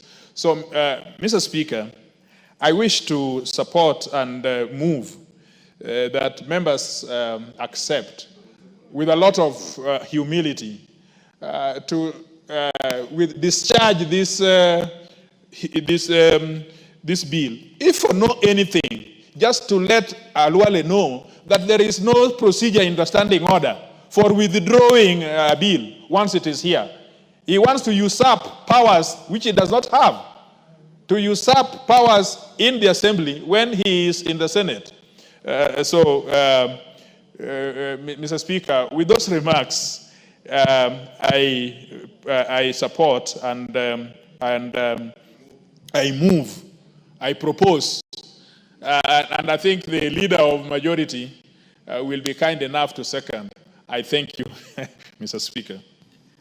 Leader of majority, hoping you don't fear border riders. Thank you, Honorable Speaker. You know, fear and me are never in the same sentence, Honorable Speaker. But allow me, Honorable Speaker, to second this motion by the Committee for Transport and Infrastructure to discharge the Public Transport Motorcycle Regulation Bill, which, Honorable Speaker, as many members may have noted, even the name itself, I don't know. I know Dr. Halwale is a medical doctor, but English, I think, is he should have borrowed some better English from this assembly. But as a mover has said, this being a bill, a private member's bill that came from the Senate, and Senator Halwale, who was the proposer of this bill, has written seeking to withdraw. But as Honorable Kajwang has said, and as was noted by the Speaker in his communication, there is no process of a senator withdrawing anything from this House. Whether he is a sponsor of a bill or motion that has been processed and finalized within the Senate and it comes to this House, it is only the motions of this House and our procedures that can then discharge or withdraw such a bill. And therefore, let it be a lesson not just to Senator Halwale, but to the other senators, that if you want to propose legislation, be man enough to be able to bear the consequences of the choices that you make, because we've previously been told that choices have consequences. Honorable Speaker, I want to agree with the mover, Honorable Kajwang, that if you intend to be a governor of a county, you will be required to make hard decisions and the right decisions on behalf of the people. That is what leadership calls for. As a leader, time and again you'll be called upon to make decisions, some that may not be popular with the masses, but are the right decisions. And how I wish Senator Boni Halwale had allowed leadership to take charge of his decisions other than political expediency. Because the decision to withdraw this bill by the Honorable Senator Boni Halwale is more of political expediency and playing to the gallery than being a leader.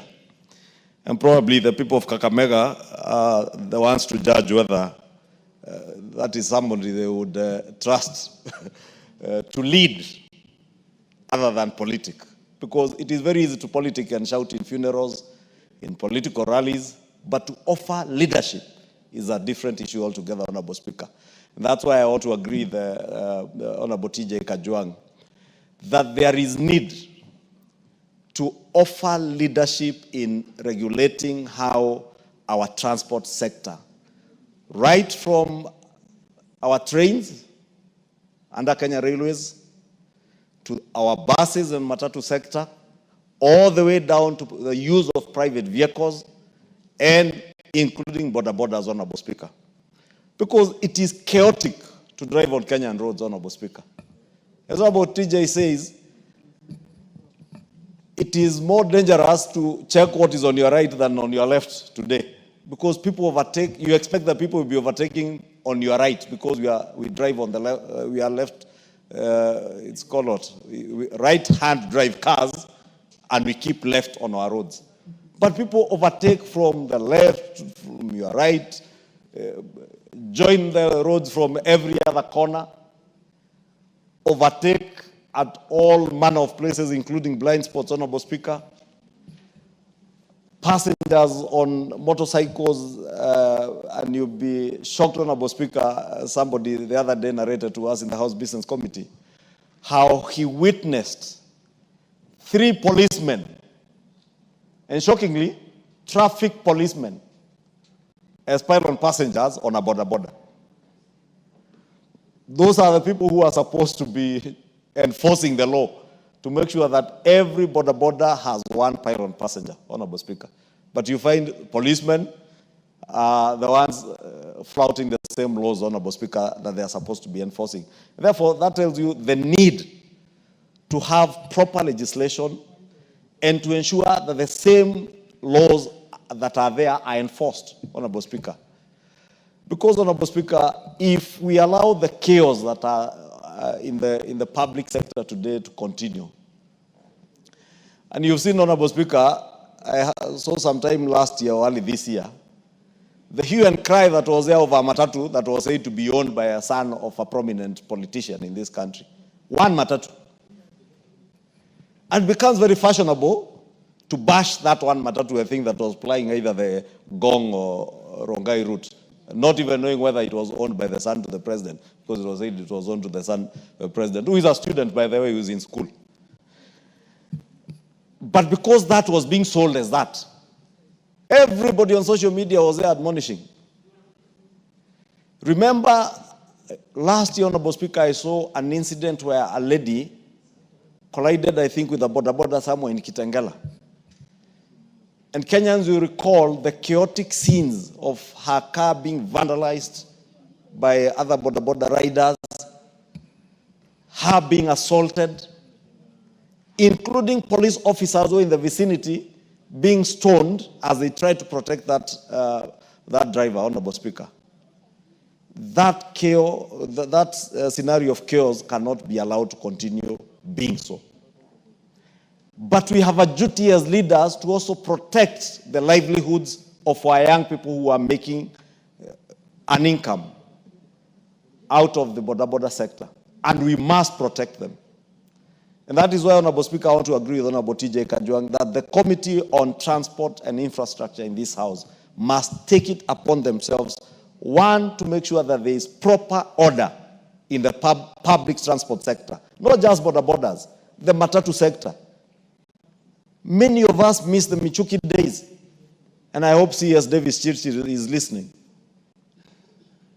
It took the late CS Michuki less than 2 weeks to create order in what was otherwise a very disorderly sector.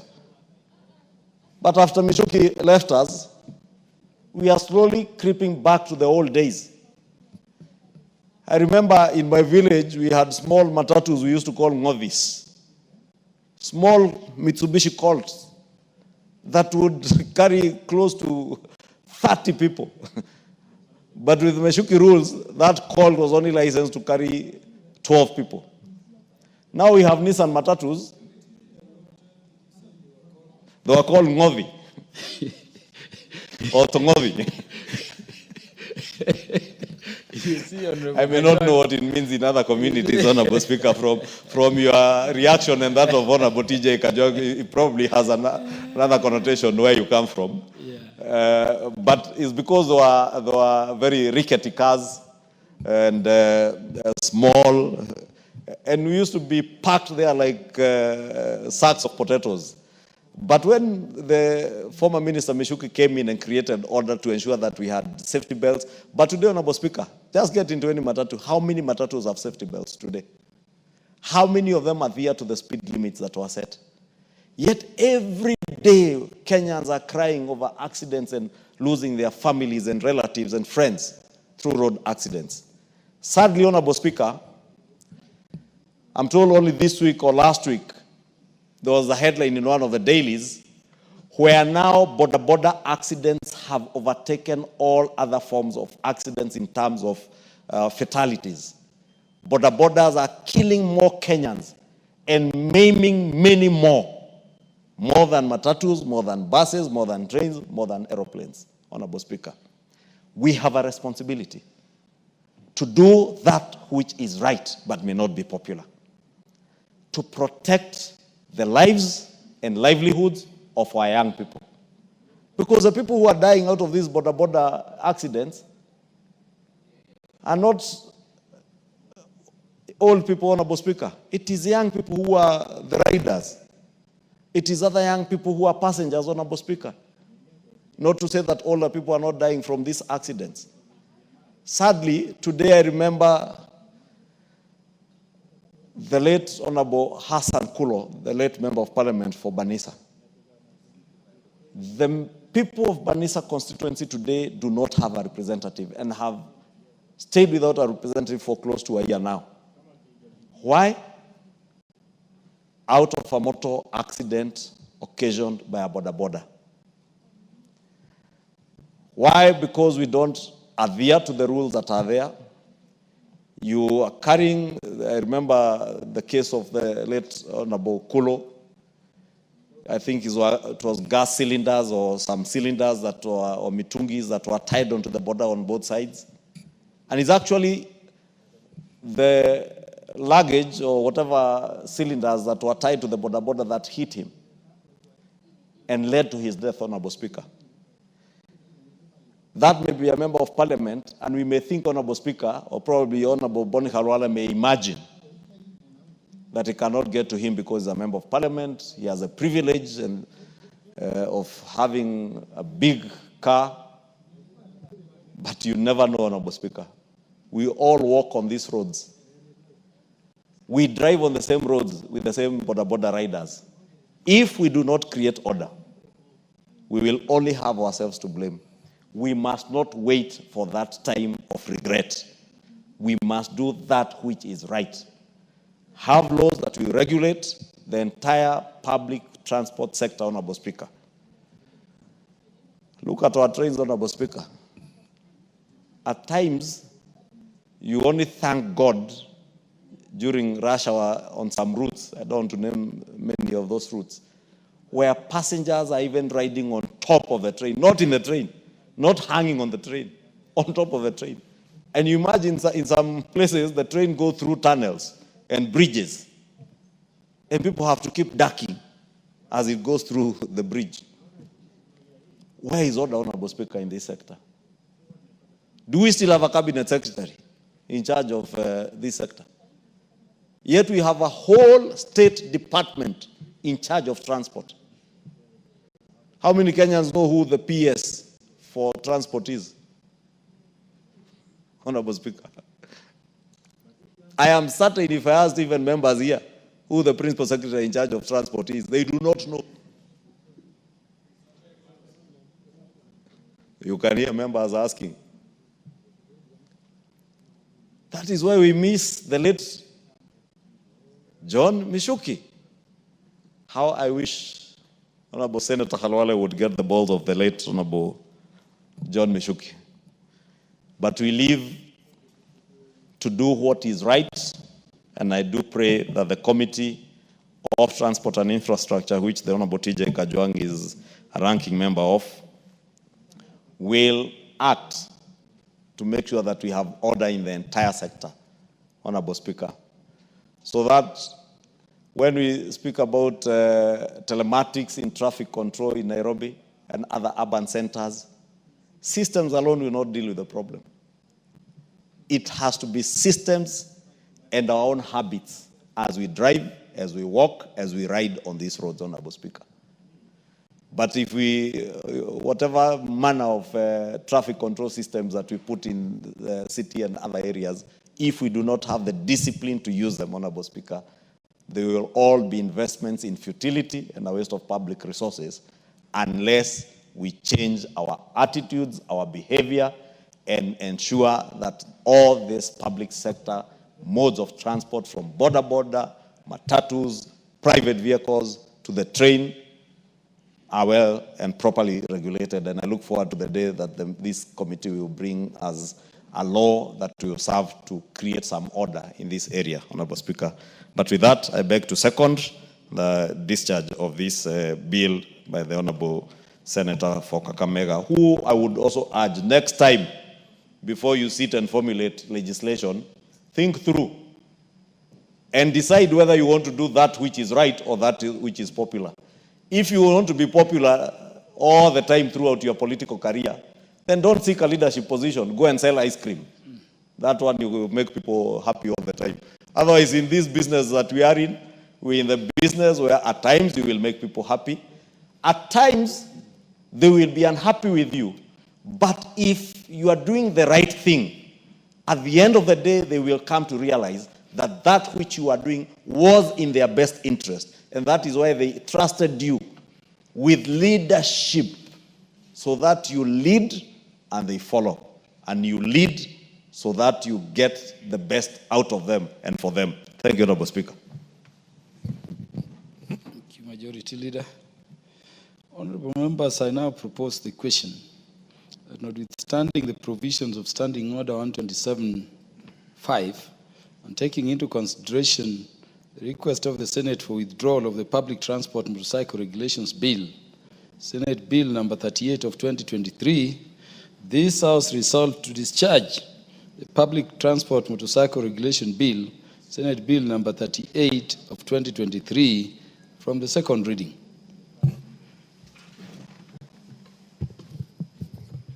The Honorable Dr. Wilberforce Oundo, the MP for Funyula. Thank you, Honorable Speaker. Let me also stand here to support the motion that has been moved by our good colleague in respect to discharge of Public Transport Motorcycle Regulation Bill, Senate Bill number 3 of 2023. And Honorable Speaker, let me go on record that Busia Town and Busia County was actually the starting point of Boda Boda. And it started with a bicycle, what we would carry people along with a bicycle. And the Honorable Speaker, by then, a bicycle was more valued more than a car. If you never owned a bicycle, even if you owned a Mercedes-Benz, nobody took you serious. They thought you had not encompassed the culture and aspiration of the people. Honorable Speaker, the motorcycle has revolutionized transport in this country. The border sector has revolutionized transport in this country, has made transport more accessible, and has allowed people to reach various destinations he thought that they would not have reached because of poor roads.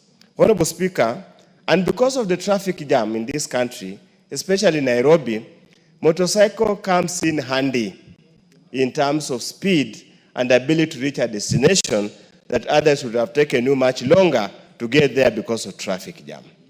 Honorable Speaker, Boda Bodas is one of the biggest employer of both the youth, some old people, and people who probably had no other avenue of making a living. That's a fact.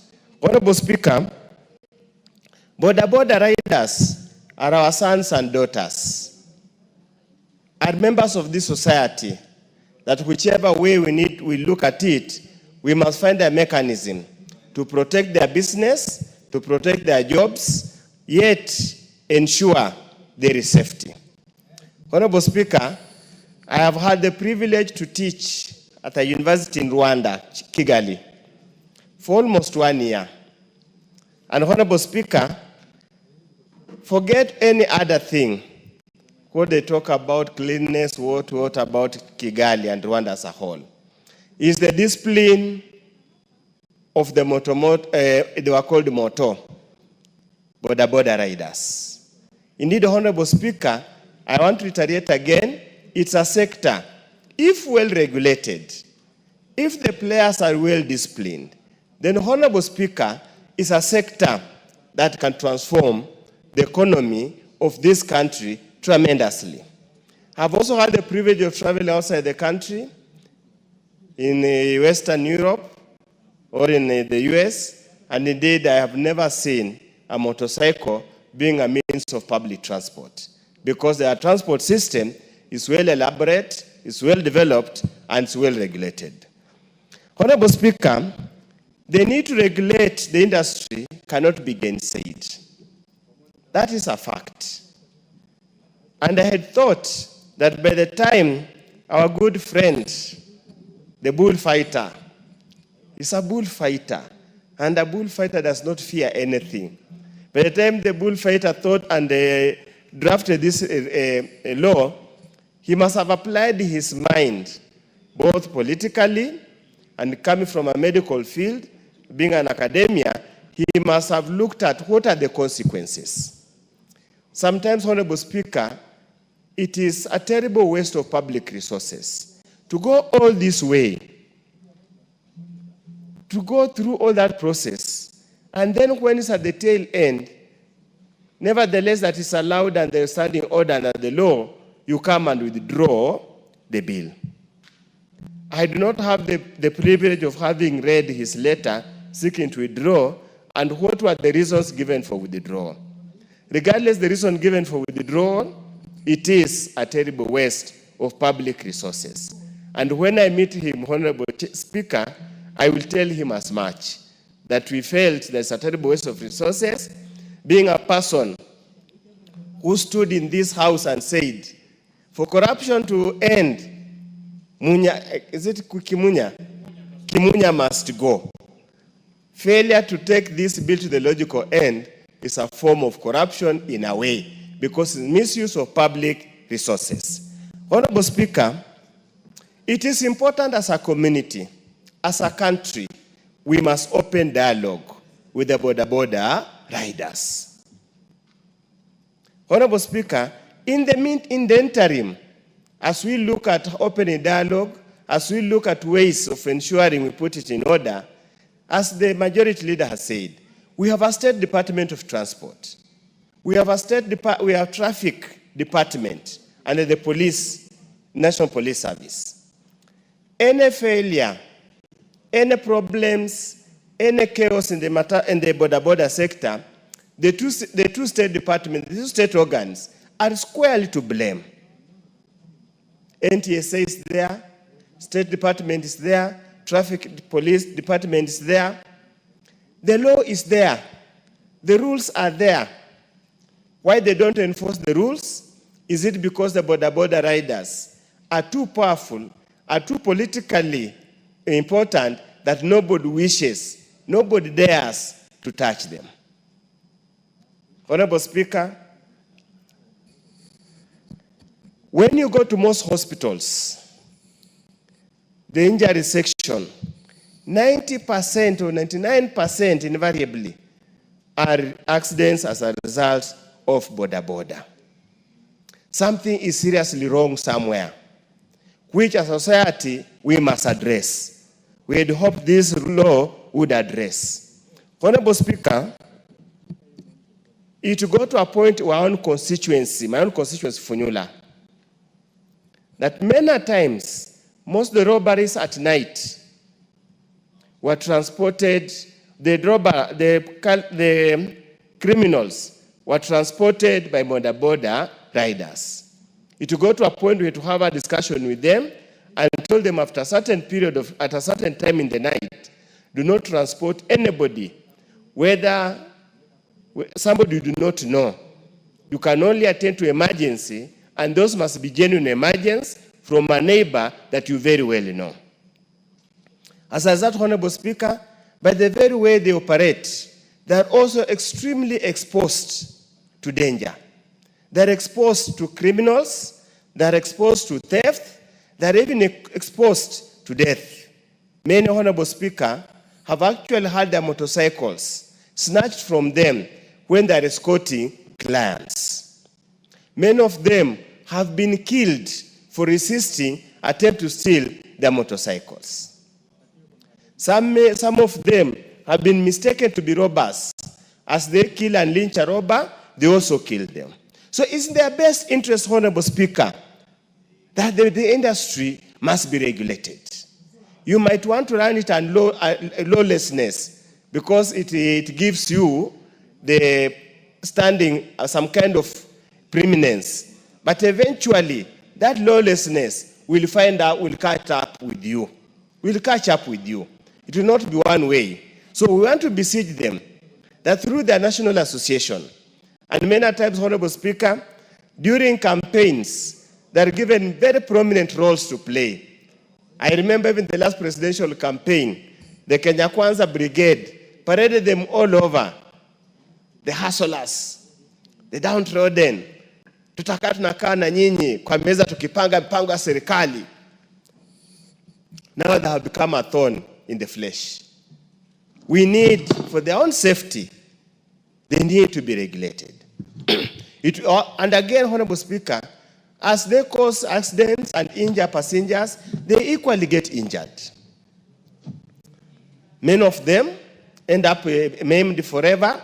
So, Honorable Speaker, the Boni Halwale bill might be lost because he requested so, but we want to urge the State Department for Transport, the saga called NTSA, the National Police Service, to really find ways and means of reining and regulating this sector so that its economic influence can be felt, but security, safety must be paramount.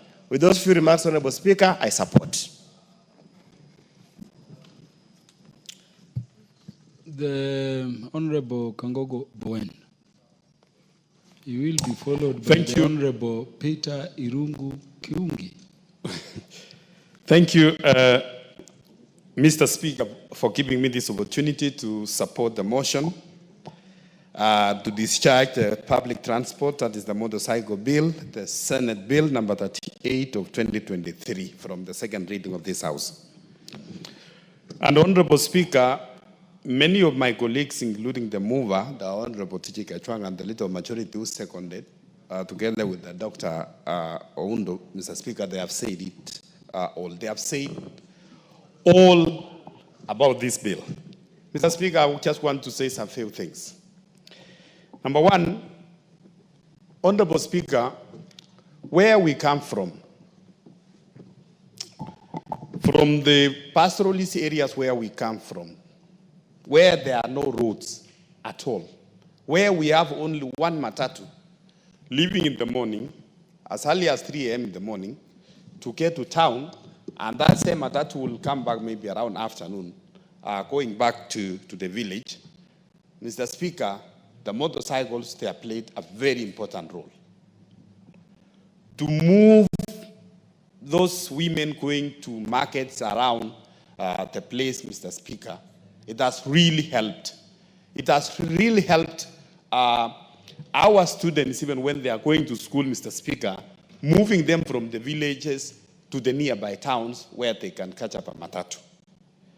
And I can say, Honorable Speaker, with the coming of the motorcycles or this, the borders, Honorable Speaker, it has really changed completely the mode of transport, especially in the rural Kenya.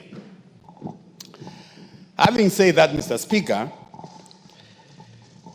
the sector has also employed many young Kenyans. It's also a source of income to many Kenyans.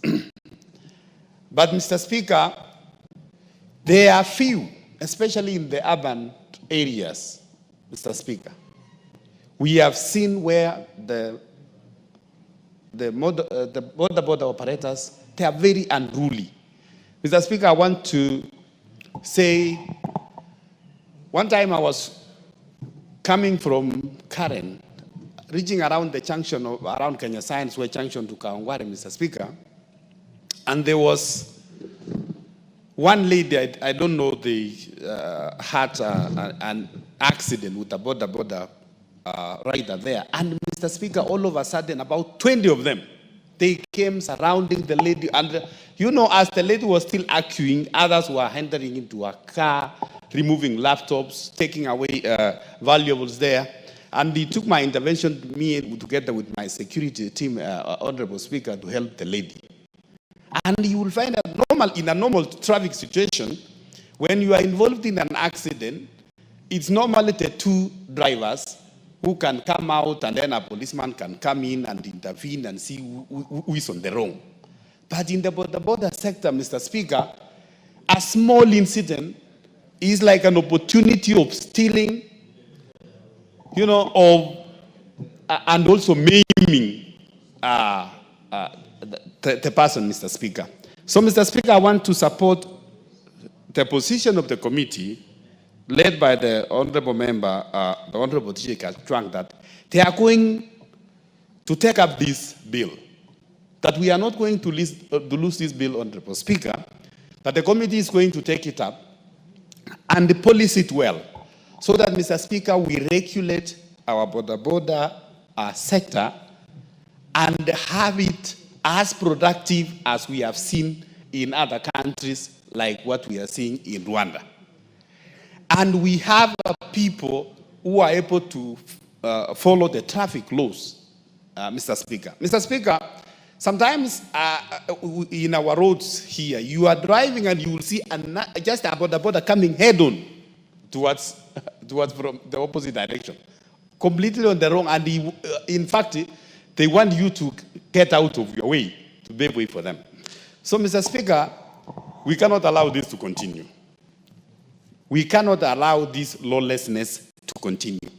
This is a country which is governed by laws, Mr. Speaker, and I want to really say, Mr. Speaker, if the committee is going to take up this matter, and we have also the law enforcers, our traffic officers, enforce the rules very strictly. And Mr. Speaker, sometimes it's not that we lack laws in this country. We have so many traffic laws.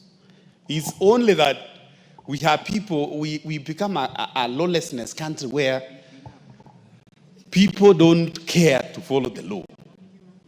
And sometimes, some of these borders, including even the matatu operators, Mr. Speaker, those who are found to have violated the law, it is many of us, some of us, the politicians, the leaders, we are the first ones always to be in the police stations. Why are you arresting our people? Why are you arresting my people?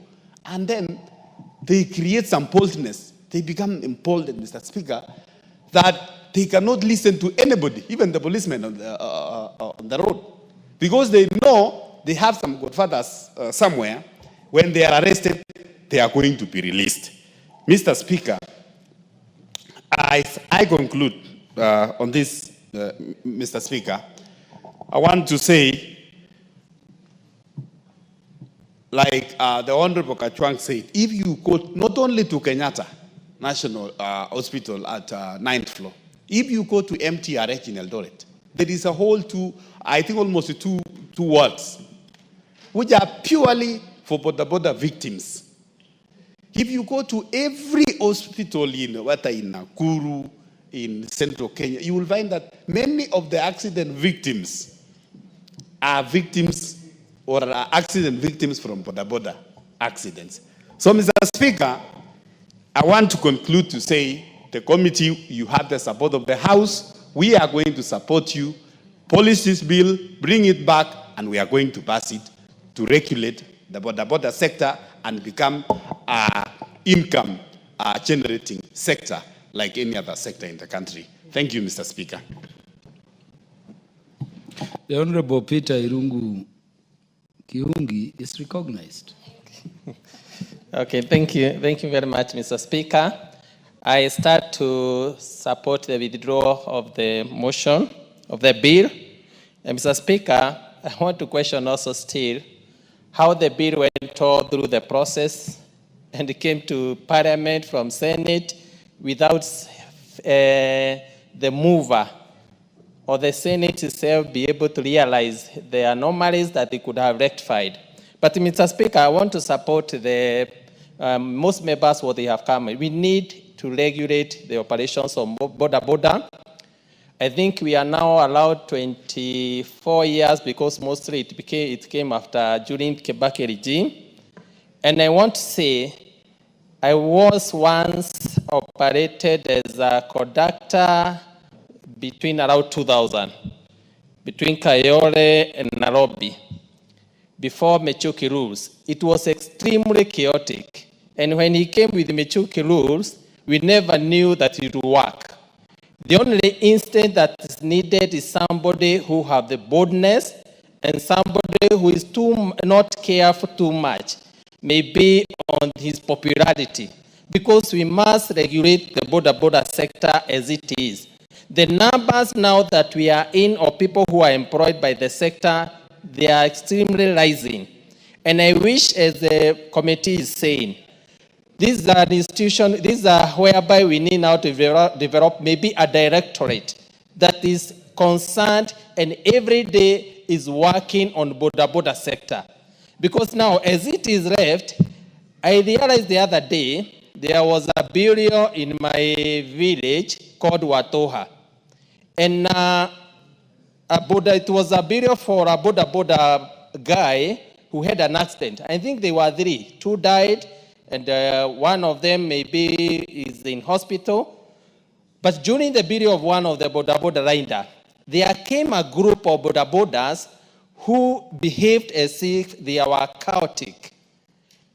They interfered with the burial whereby when the pastor was preaching, they came and took the coffin, they went directly to the burial site and buried the person. Without even prayers, they disregarded the family. It was so embarrassing, so chaotic. And therefore, that's why I'm saying, if we allow this sector to continue learning, now it's becoming now their chaotic issue. They are calling themselves biker. You don't understand how they are organized. And these people are criminals. Therefore, Mr. Speaker, I think the essence and the issue of regulating this sector is not to frustrate the operations of genuine borders. Because the borders in my village, they were left wondering what's happening. They felt the embarrassment up to a point whereby we had to do prayers in that church with the borders in the village to repent on behalf of borders. But those people, I think they have organizations, they are organizing themselves even from outside, and they are becoming extremely chaotic and disorganized. Therefore, Mr. Speaker, I think Halwale had an idea, but I think he panicked. But my prayer is that the Committee for Transport should think around it and come in a way to regulate and bring order to this sector. As everybody is saying, if you go to Rwanda, you feel, you admire the operations of border. One border carrying one passenger with a helmet, very organized. At a traffic jam, when they observe lights, is extremely organized. And I think that one needs just an organized registration, and also, if possible, we have a directorate that will trickle up to the ground so that these people can be able to be organized as circles, and we can be able now to remove those criminals have intruded in this sector. Therefore, Mr. Speaker, I start to support the withdrawal, but I think Senate also should up their debate also, because I don't understand how the bill came to Parliament. Then when we have it in Parliament, they are calling for withdrawal.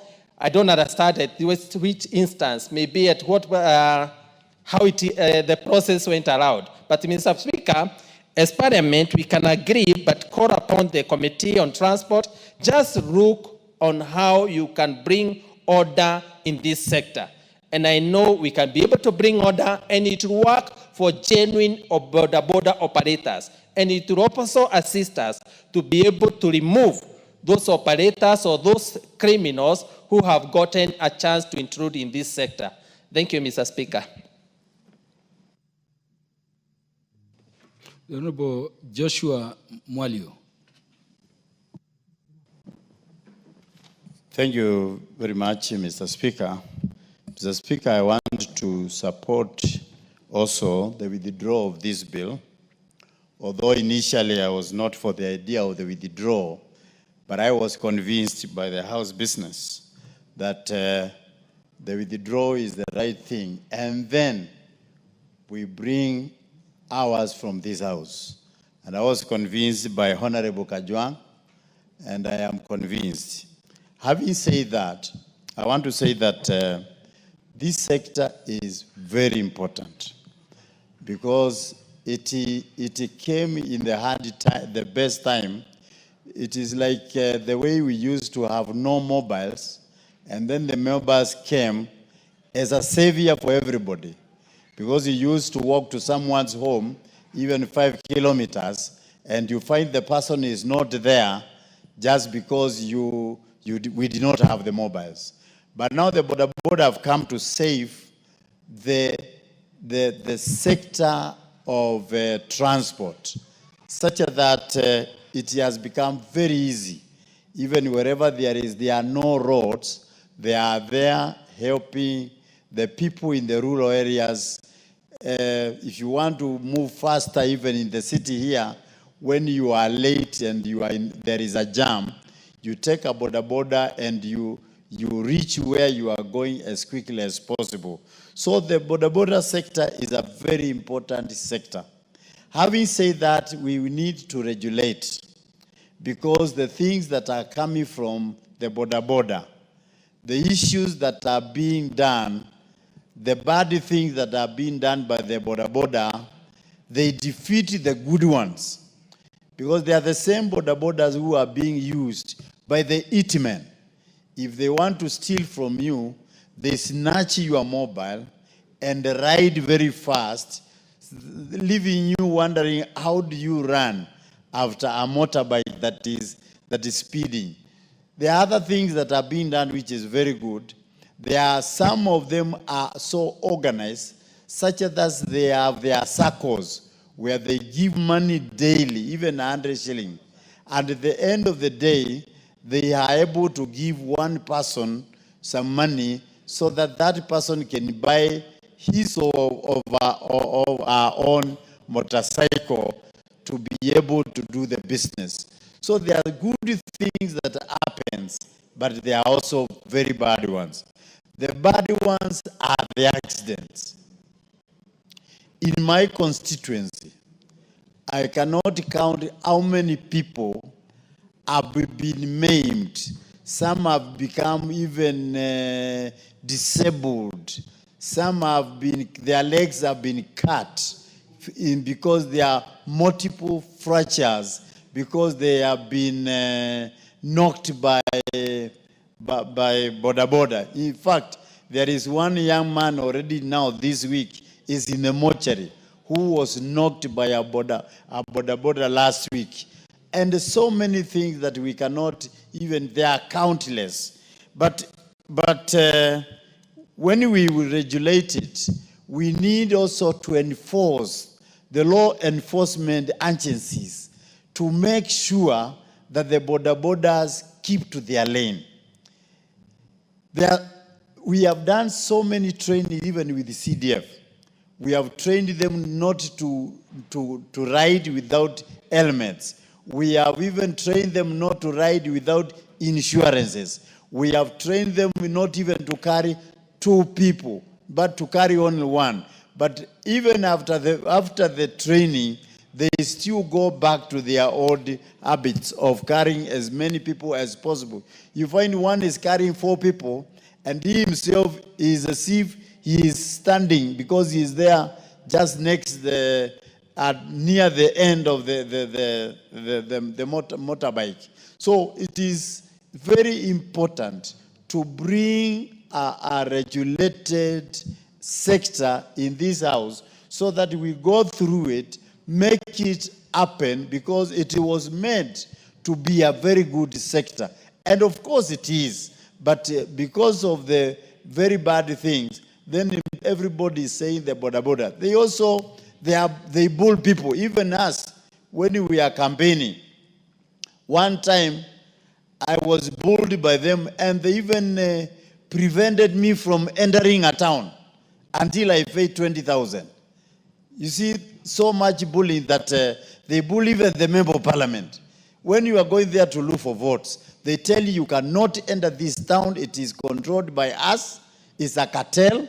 You pay money for you to enter and look for votes. If it's a rally you were going, you become late because you are arguing with the people that don't want even to hear you. So it is very important for us to regulate it and let us talk to them and tell them this is a country whereby we need to be ruled by the rules that are already set, and not everything that you do that is accepted.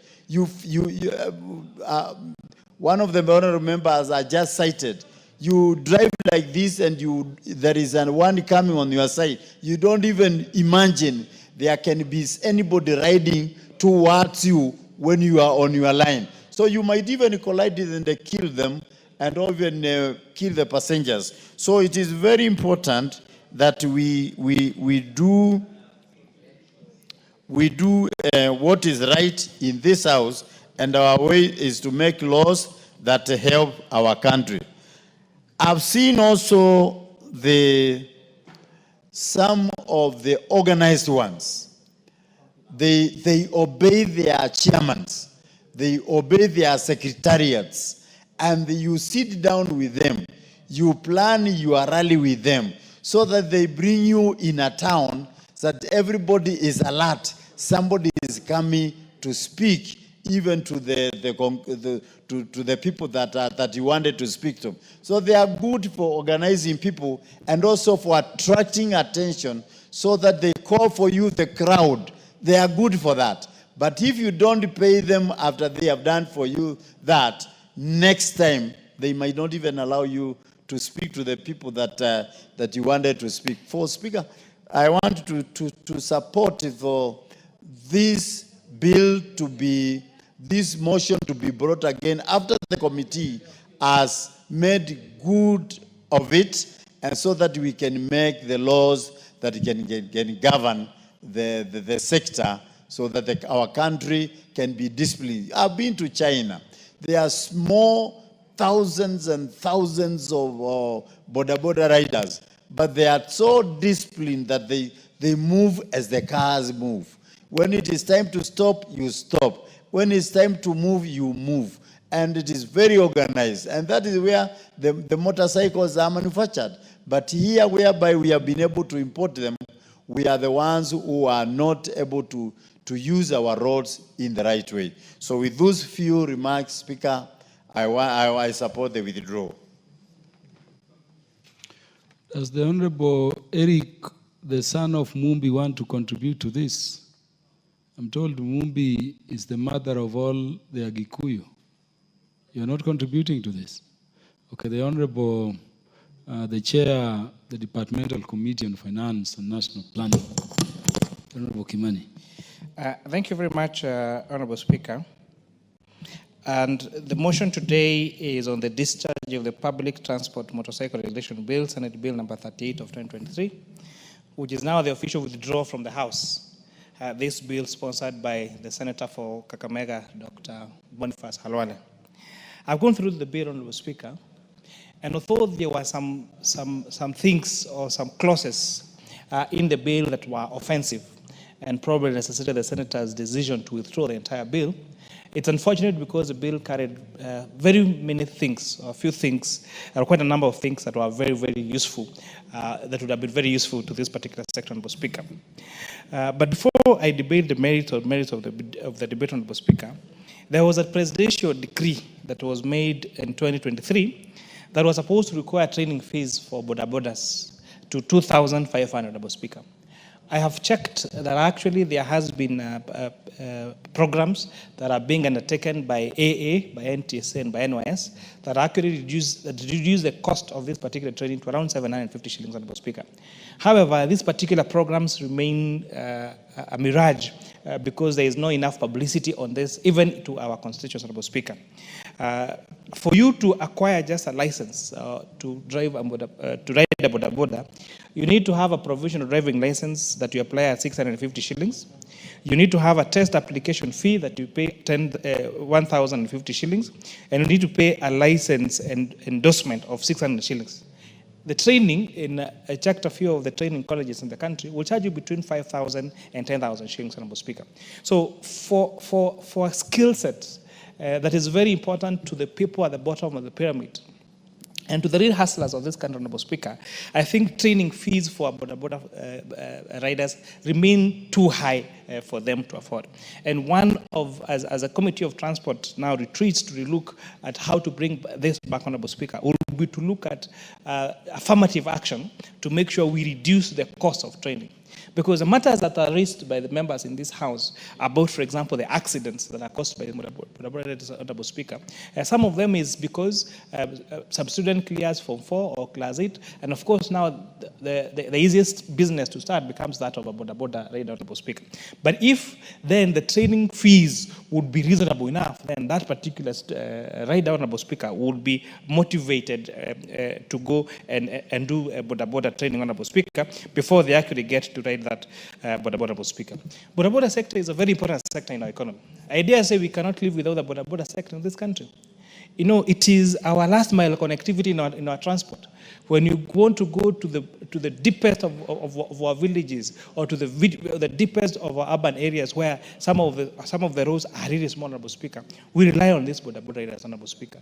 When those people fall sick, it is these boda riders that take them to hospitals. The first reactions, even in terms of security matters, if there is a theft in a particular village, if there is any insecurity matters, Honorable Speaker, the first respondents, most of the time, not even police officers, they are boda riders because most of them operate even 24 hours, Honorable Speaker. And therefore, this is an area that is so critical to our economy that we need to protect.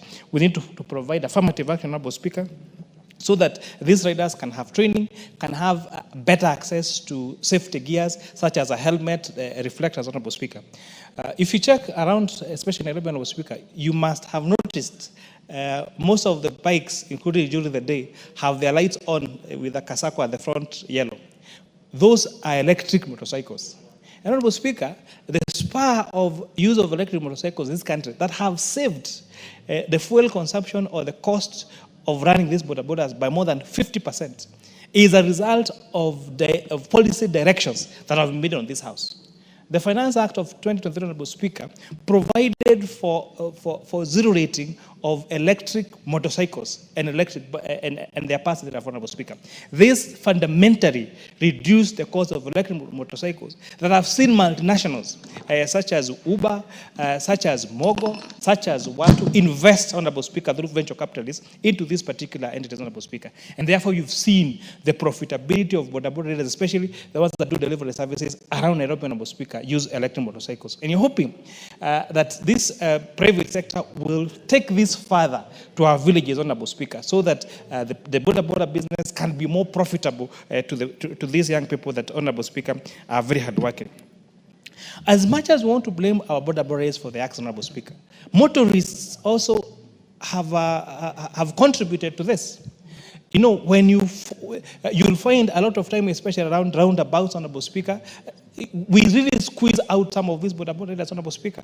And you find some of them is carrying a radio, Honorable Speaker. They really get scared because there's a matatu or there's a car that really is squeezing them almost out of the road. And out of that panic, Honorable Speaker, sometimes the passenger shakes or even the rider, Honorable Speaker, panics. So in as much as if you are really control the accidents that are caused by these boda riders, even as motorists, we need to respect other motorists on the road. Our boda riders are equal motorists in our roads, Honorable Speaker, and they deserve the respect we give the vehicles on our roads, Honorable Speaker. There are some, another policy director, Honorable Speaker, with this House.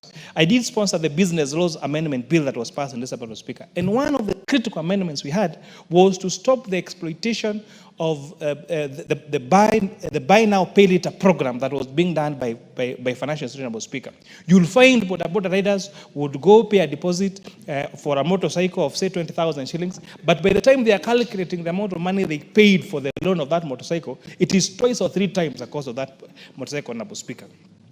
In addition, Honorable Speaker, if they defaulted just one payment or towards the tail end, if they deserve with just a few calls, Honorable Speaker, the motorcycle will get repossessed. So by bringing those buy now, pay later schemes into the purview of Central Bank of Kenya, then we expect that they're going to adhere to the ad hoc principle, Honorable Speaker, of not charging interest more than the principal amount of the particular item, Honorable Speaker. So these are some of the interventions that this House has made.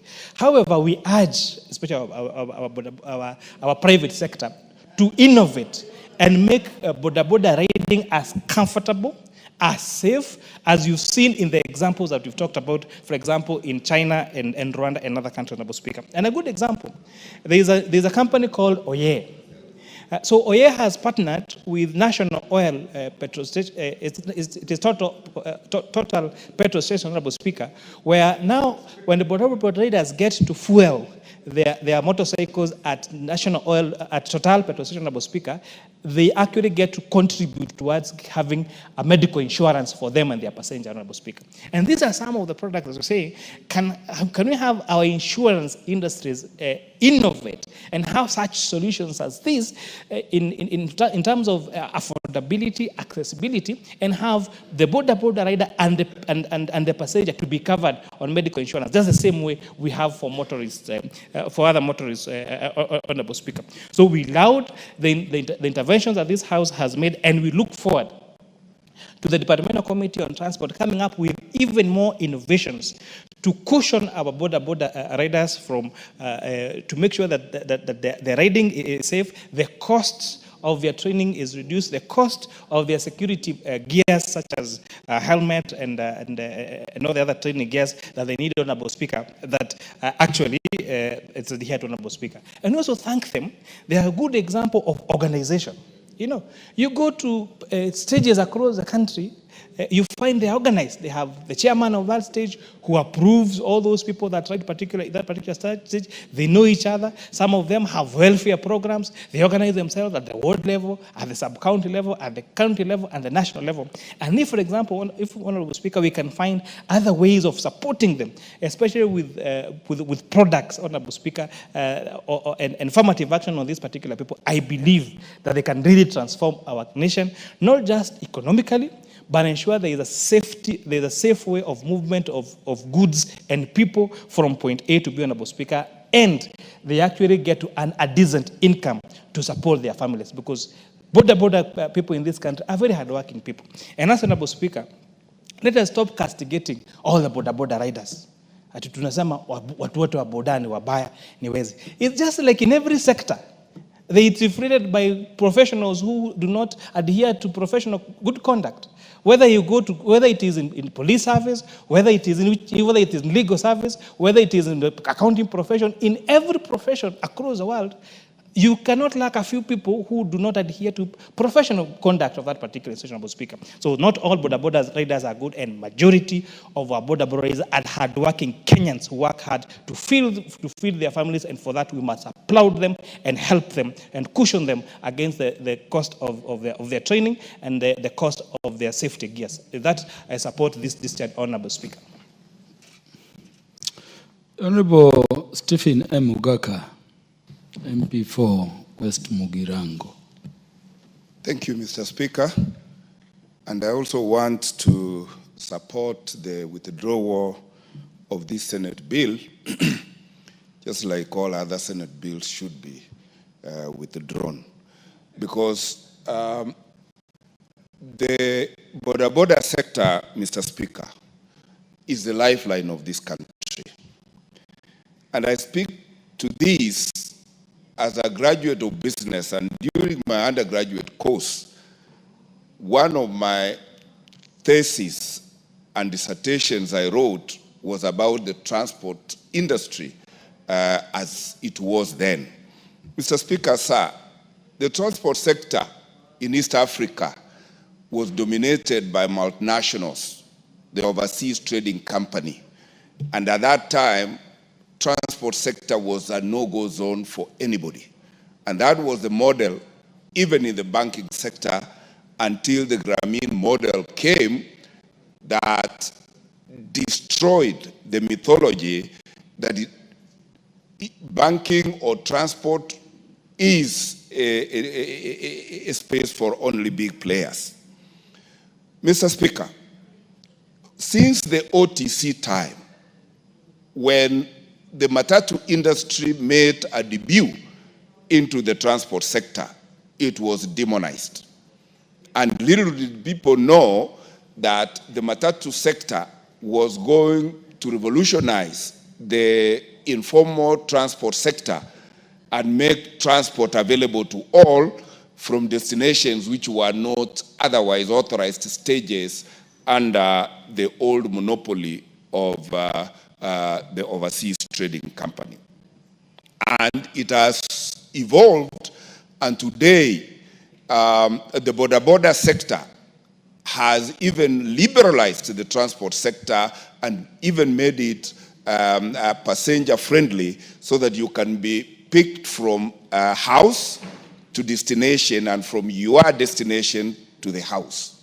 And therefore, any attempt to suffocate the growth of the border sector would be going in the wrong direction.